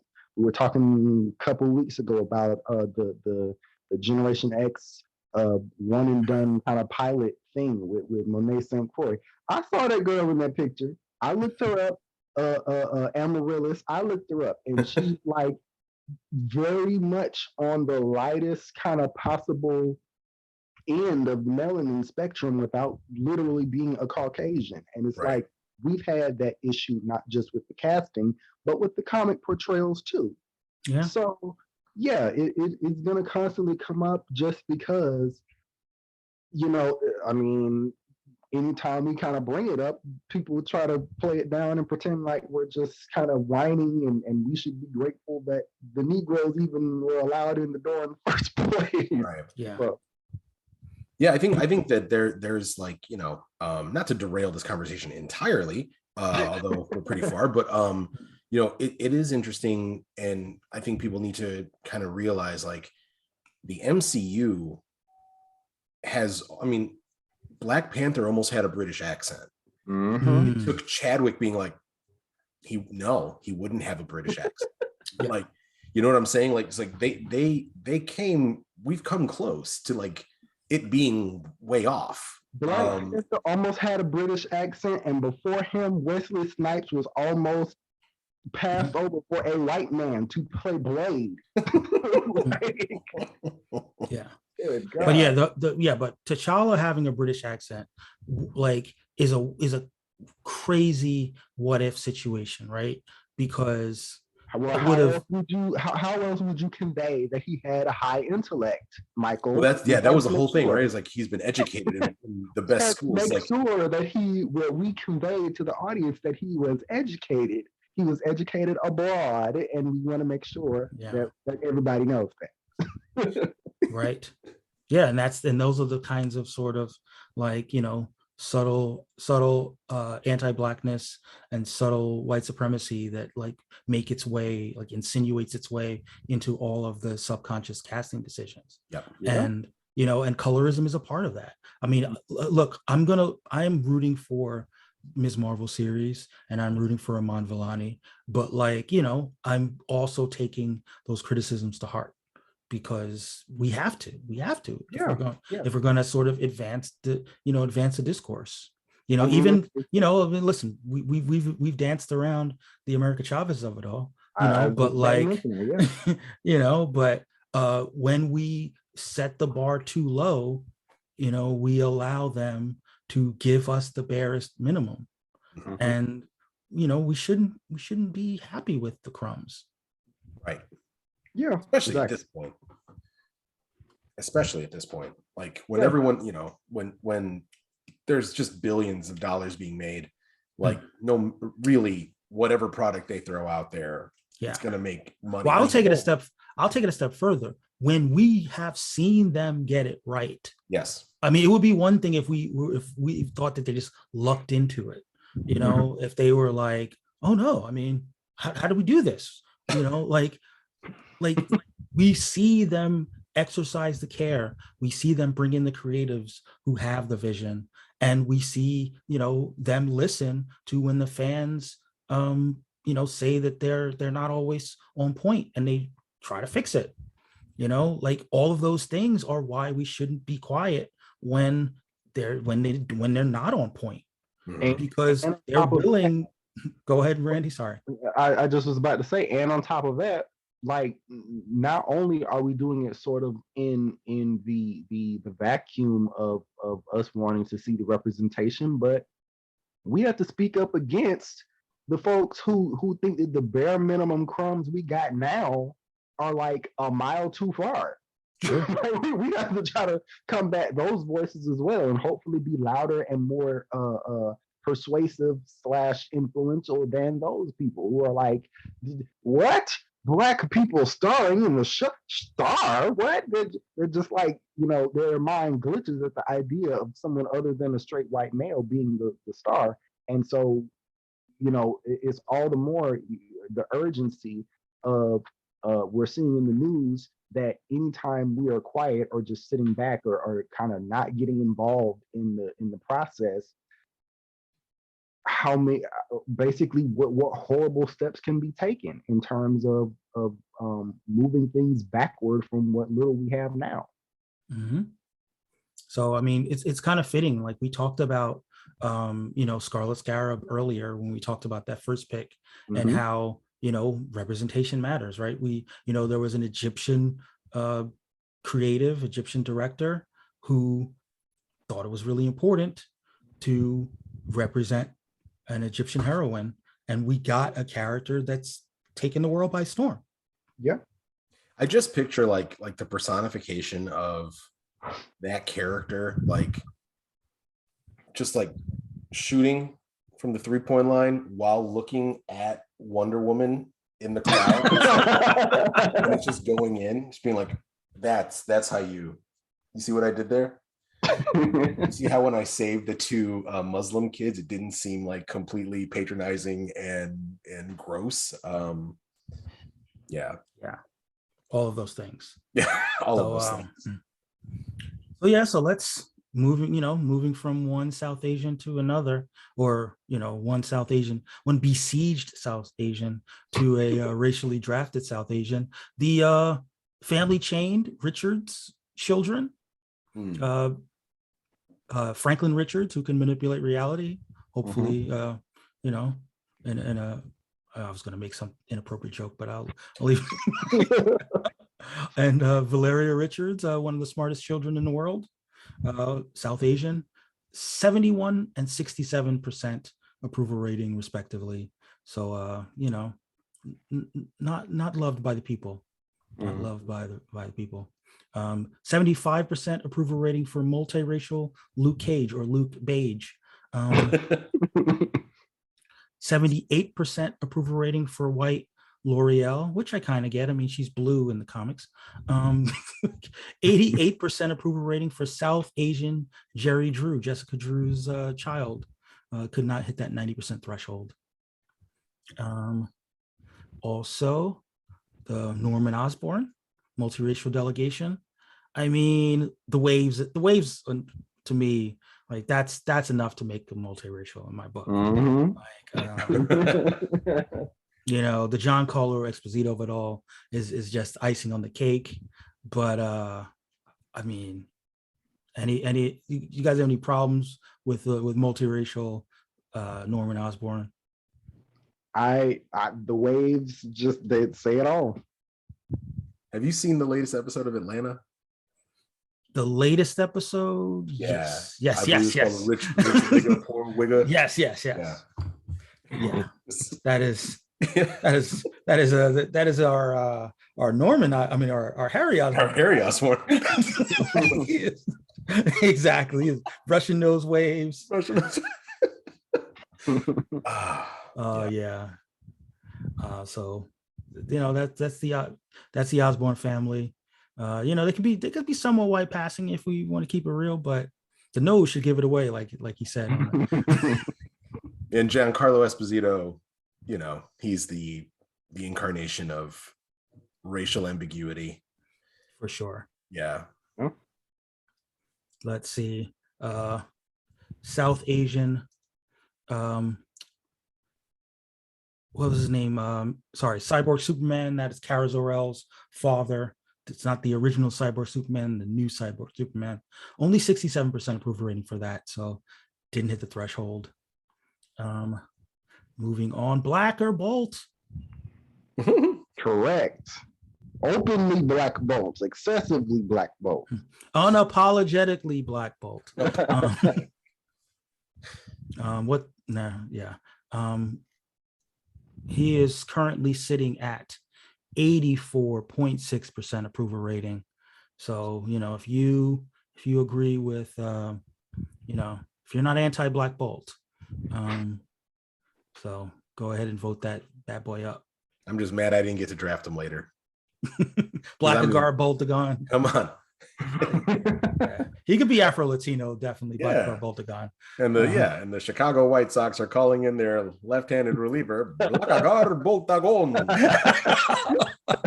I mean, look, trades are. Listen, you guys can make trades. If you I'm not trading crap. I trading Blacker Bolt. I like the family chaining that went along with that. So he's not going anywhere. There you go. Fair enough. Well, we got some South Asian family chains. 1, 2, 3, 100% approvals, and those would be the Khans, the Kamala Khan's mother, father, and grandmother, Muniba Khan, Amir Khan, and Yusuf Khan, and brother, father, and grandmother. Wait, did I miss one? Give me a second, guys. I wait for it.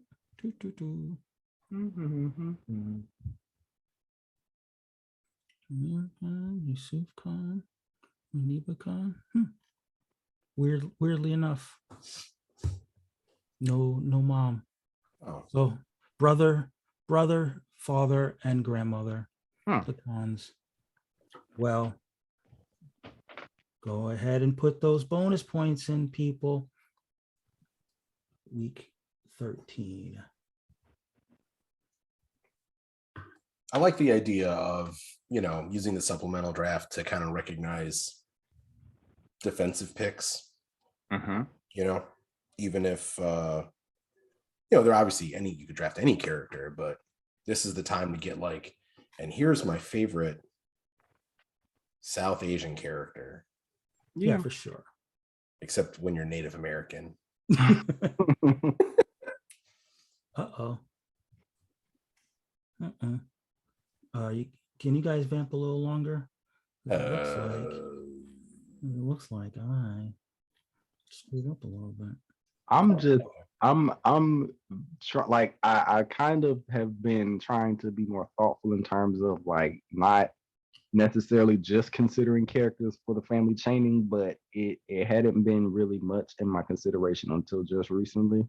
Mhm. So I'm fine with the kind of underwhelming sort of backlash or whatever, in terms of Black Bolt not necessarily being considered in a positive light when he was, made his appearance in Multiverse of Madness. But I'm like, whatever. That's he's still in the conversation, and it wasn't unilaterally, universally everybody hated the appearance. So I'm still kind of. Yeah, I can agree. I can agree that the appearance was, somewhat was much more positive than any other appearance in live action, which is damning with faint praise. I understand, but yeah, I dug that a lot. all Which right, I can't say guys. for most of the rest of that production. I will have to fix my spreadsheet later on that, because I completely didn't add those characters to the spreadsheet. So that's a lot to do live on the podcast. So I won't subject you guys to that. We appreciate it.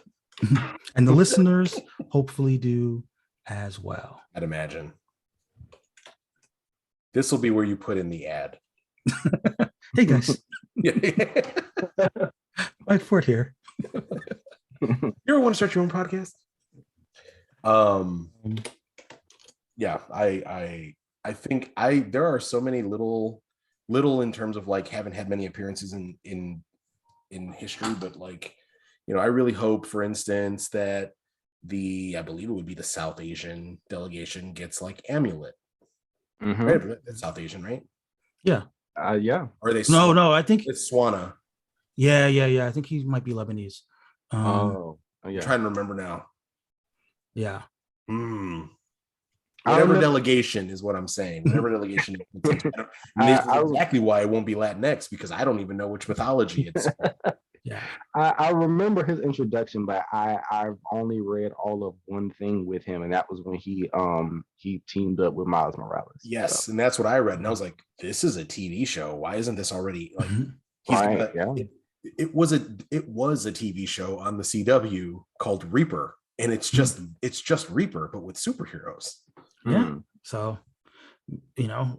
down the line, we can look forward to the Native American delegation drafting Amulet.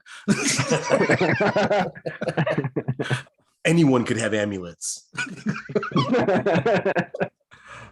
Speaking of defensive picks, Polynesian Kiwi Black. And I'm looking down on whoever was part of that 22% of disapproval, because it was only 78% approval rating. I mean, who are they mad that I can't even imagine what the reasoning is for disapproving of that. Maybe someone saw Kiwi Black and was like, clearly he's black. Says so in the name.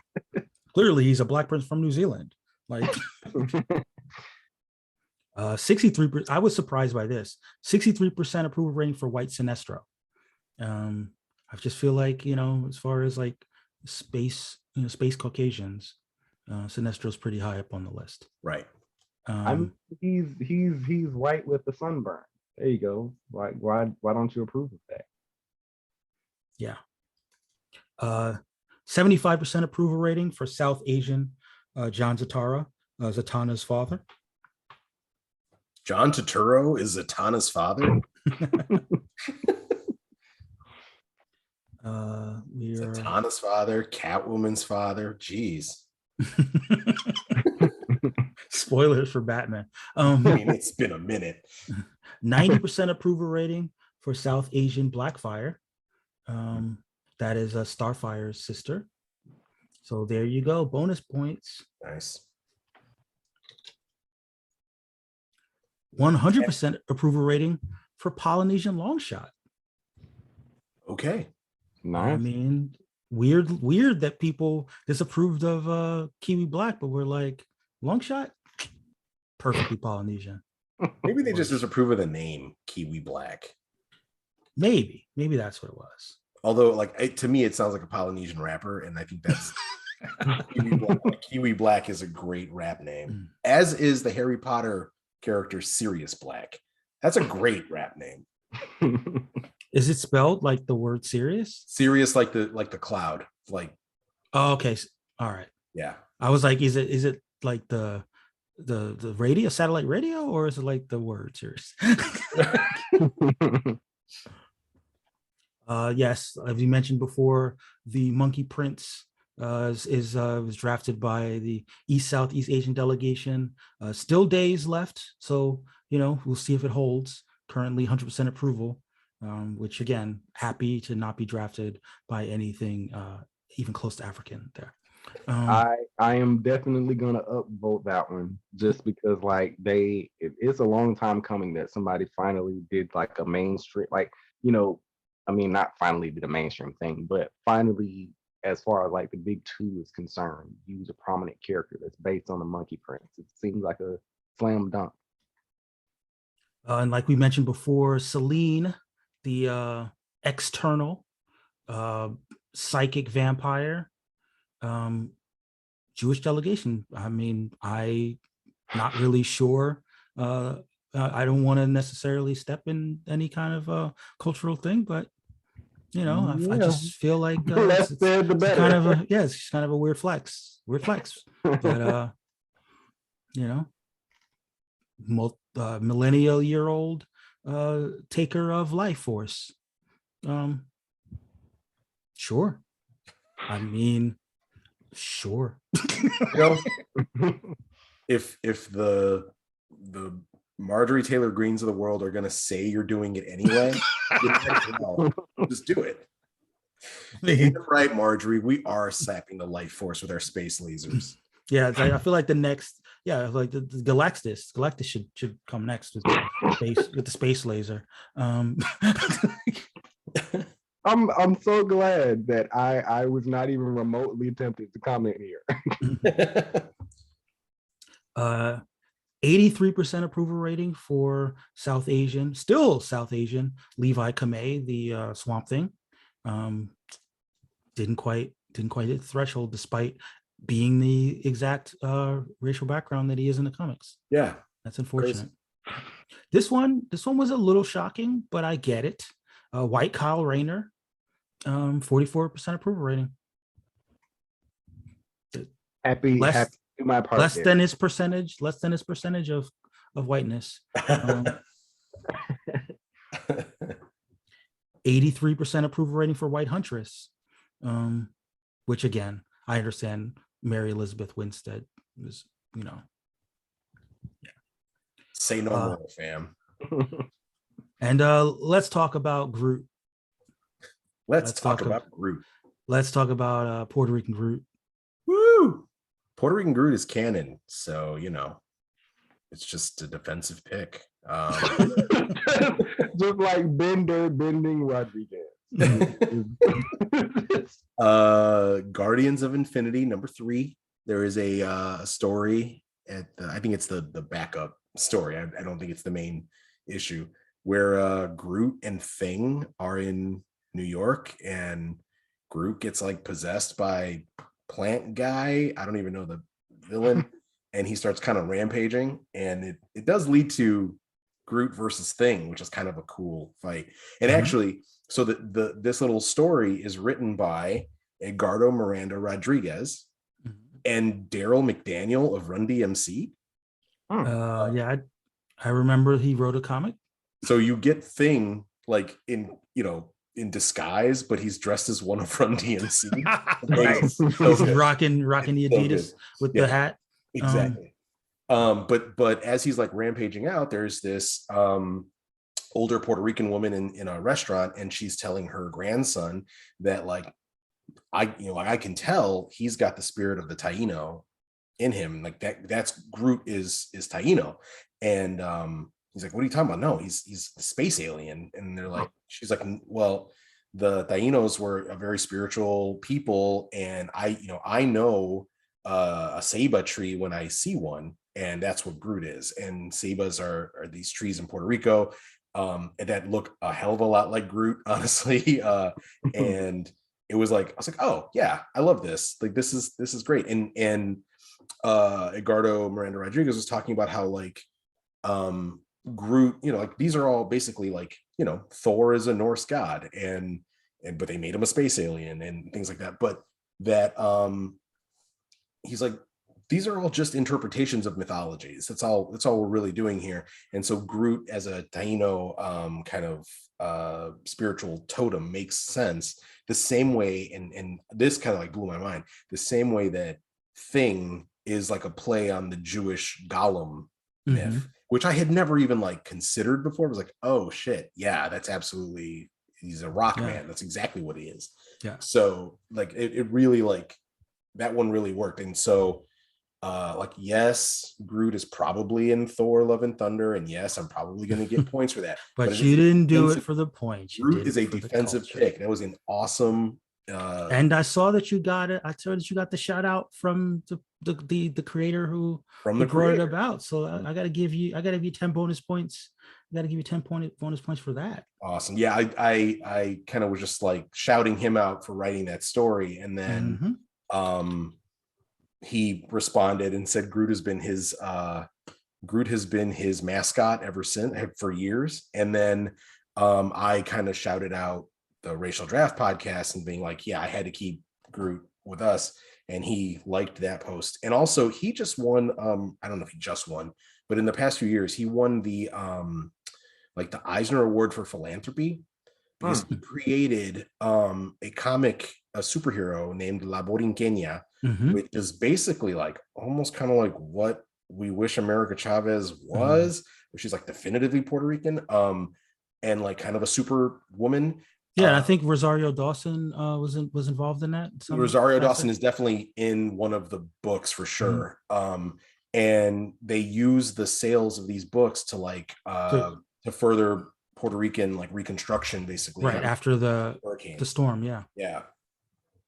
Yeah, I remember signal boosting that. Like I'm here around the time that the books came out. That was part of my ongoing support of everything that Rosario Dawson does. And that break has been brought to you by Incursions. When the universe isn't quite where it needs to be. Incursions. So yeah, we're back from our break. We were talking about the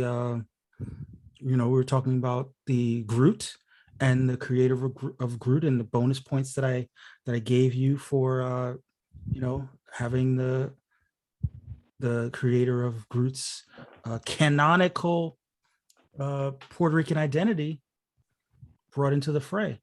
Thank you for that better introspection at Groot's roots. Nice. We just figured out Groot's roots.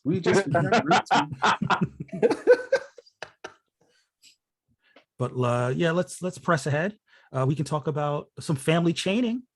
Maximus the Mad Black. Blaximus. Exactly. Talk about it, Randy. Sell it to the people. Okay, look. So I feel like you have the strong Black leader that is leading the people, but behind every strong Black man is a not quite as strong Black man who hates on the strong Black man, and I feel Okay, like okay. that's necessary.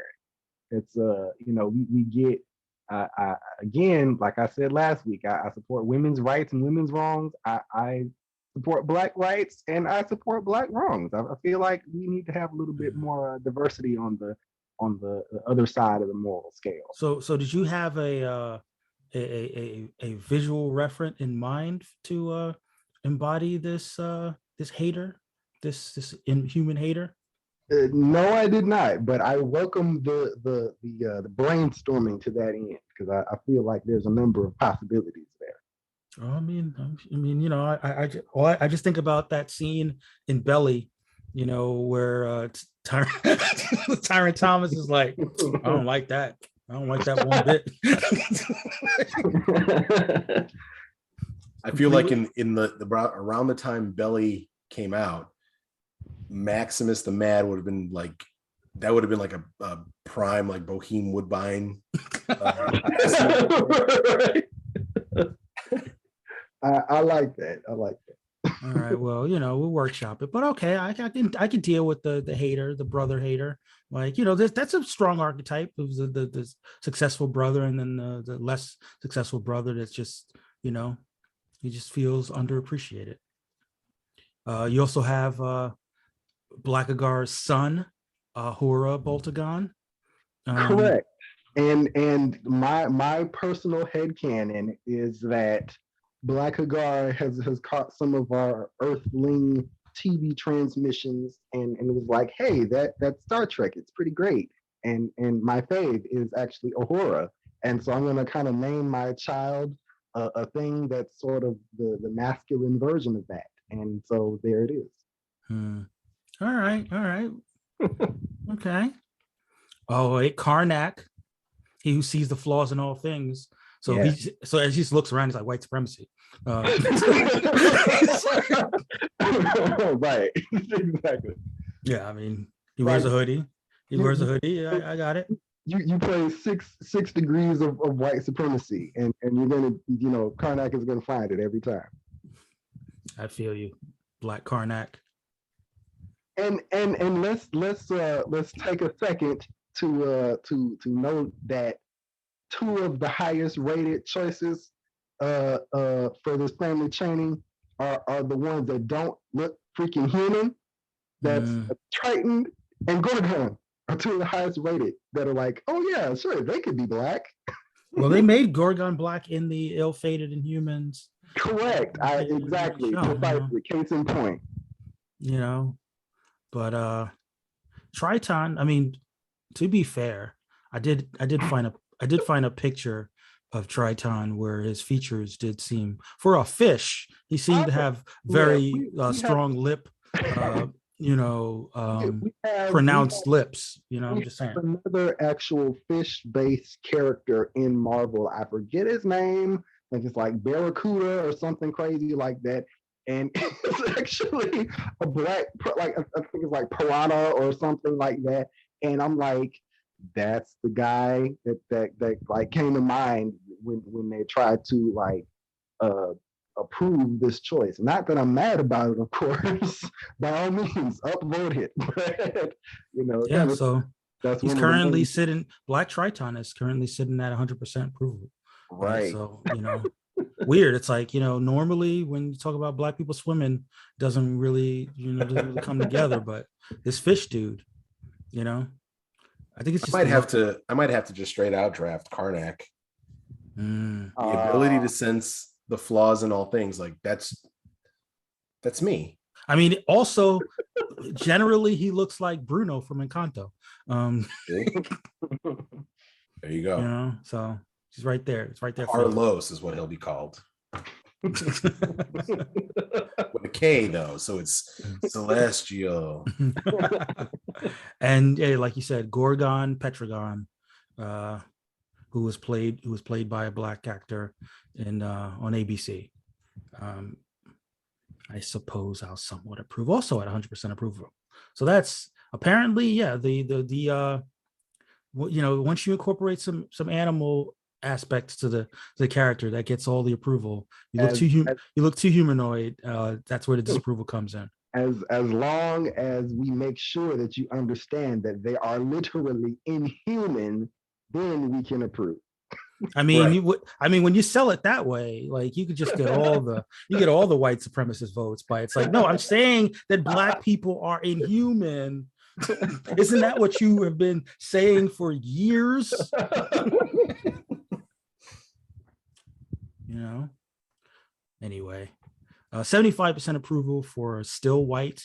Mary, what's her last name? I mean, Mary Marvel is her superhero name, but I think it's Mary Bromfield. Bromfield.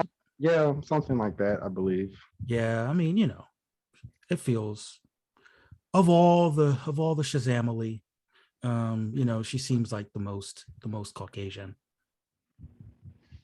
91% approval rating for Adelana, the mother of Aquaman. We're gonna give her the middle name or Georgia. That is her last name. Alana Georgia. that I feel you. Hot. I thought you were gonna go with Hot Lana. No one actually calls her hot.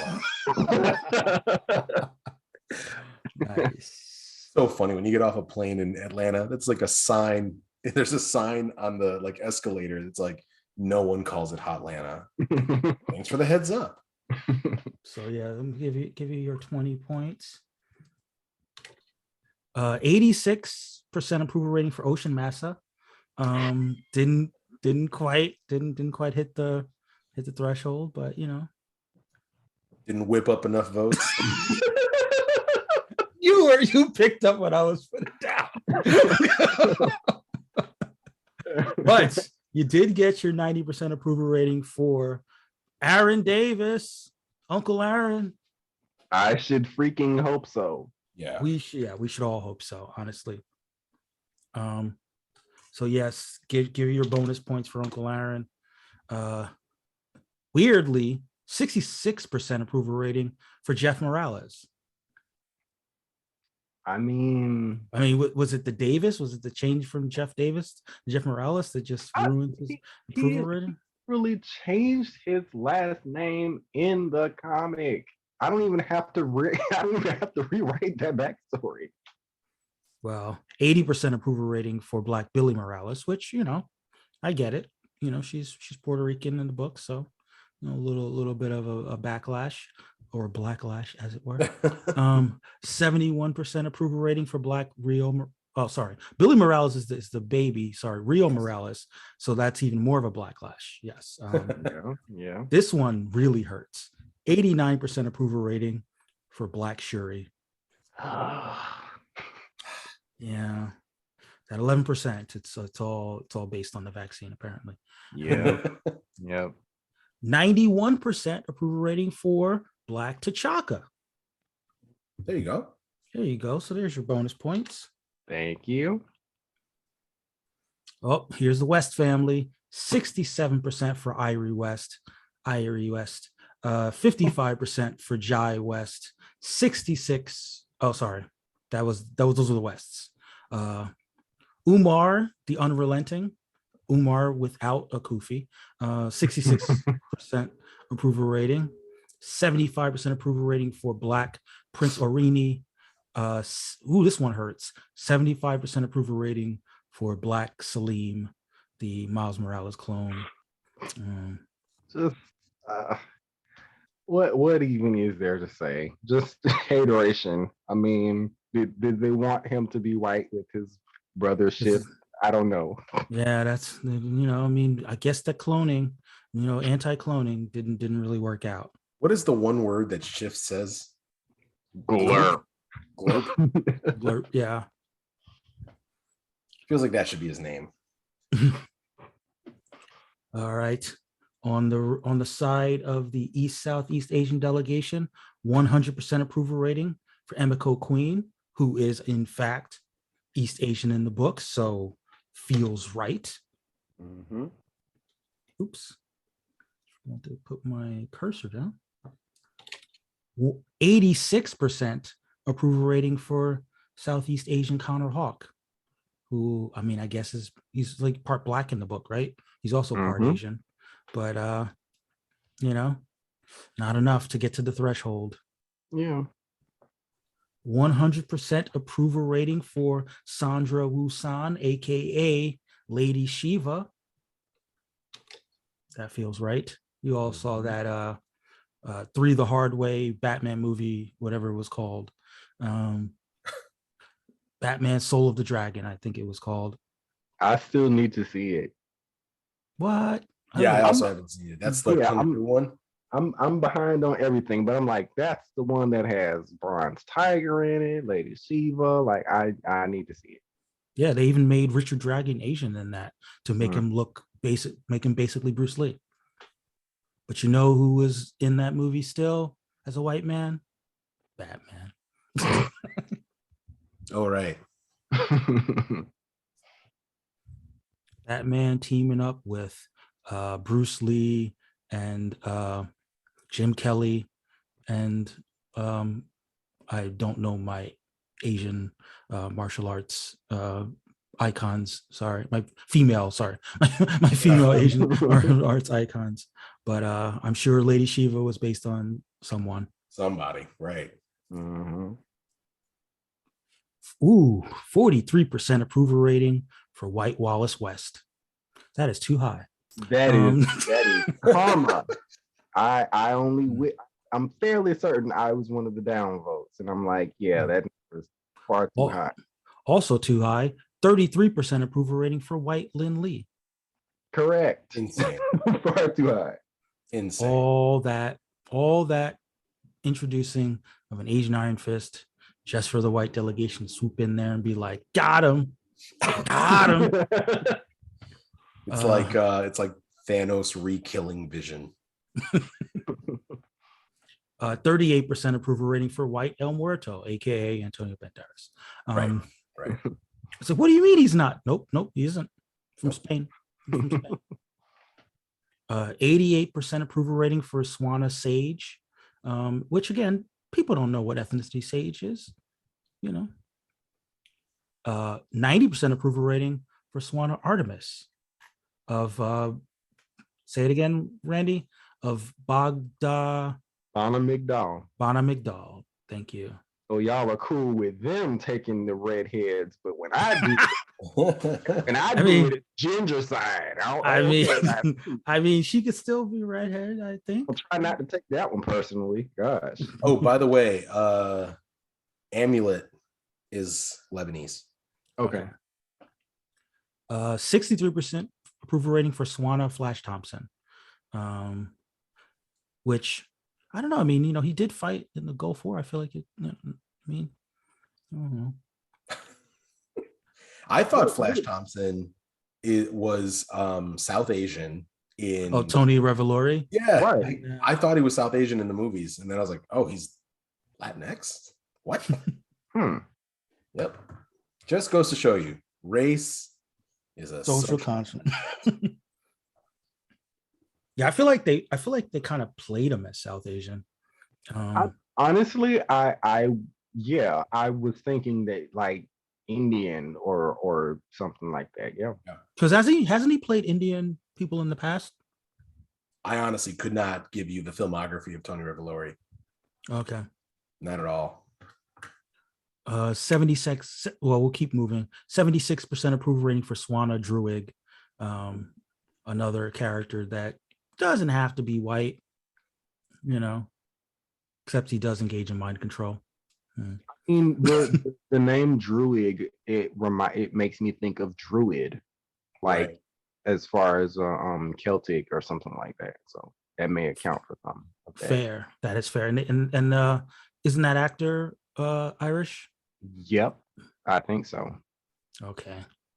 We'll allow it, I suppose. 57% approval rating for Latina Astrid Mordo.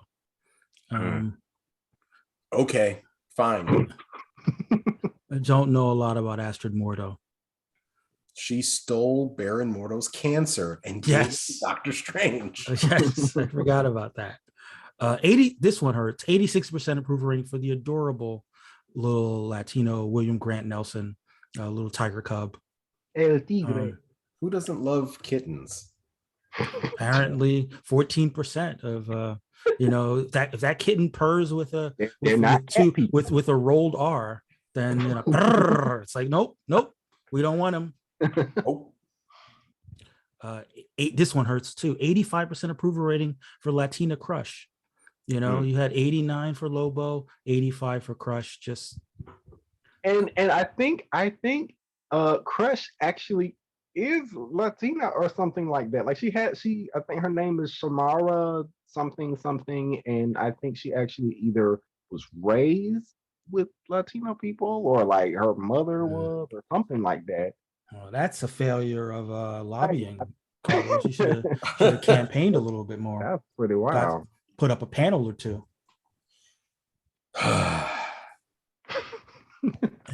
Sometimes you gotta campaign, get those extra those extra approval points. But that's the week. That's it.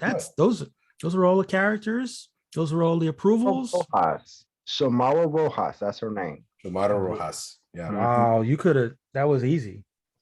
I mean, yeah. It really is. Tell you what I can do. I can draft her in a future round. Do it again. Right again. Stop the steal is what I'm saying. We're redoing this. Nothing like loopholes. Nothing like loopholes. But yeah, guys. So what do you? I mean, actually, you're here. You might as well kick off round 2 of the supplemental draft. First pick. Yeah, I might as well. It's a good question, honestly. Did I put you on the spot, or here's the thing. I know that I know what character I want to draft. I can never remember it, and I have to always think about it. I actually have one on hand this time, so I'm. Well, no, I mean, you're not gonna skip the line though. Go ahead. Man, yeah, I cannot remember the character that I want to draft, and it's killing me. Like, okay, I know. It's really bugging me because I was like, oh yeah, those will be my 2. Group. I know you thought that you were gonna have 2 in a row, so I figured that you had your second pick all. Well, I thought I was gonna kick off the supplemental draft with the first pick, and I thought it was gonna be my. Oh, I see. Yeah. Got it. Yeah. No. All right. Well, listeners, you just have to come back next week and find out how this all went. Yep. Or you can follow us on social media. Let's do that. Find us on Twitter at Racial Draft Pod. Find us on Instagram at racial.draft. Find us on Facebook even. I hear they're not being bought by a white supremacist. I mean, I hear that.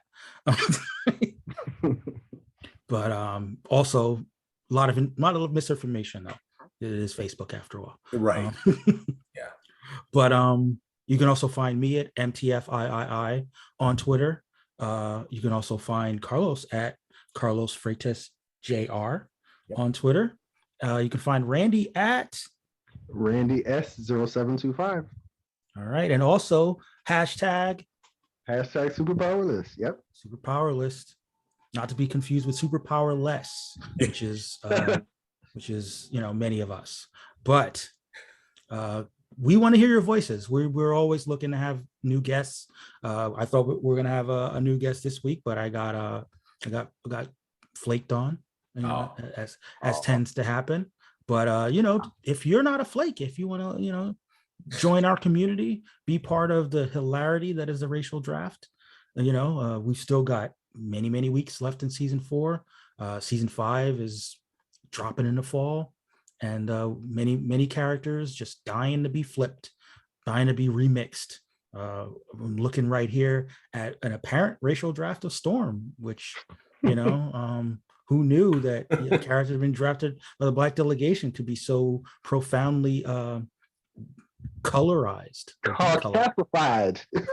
Yeah, I mean, it's like when your colorist is colorist.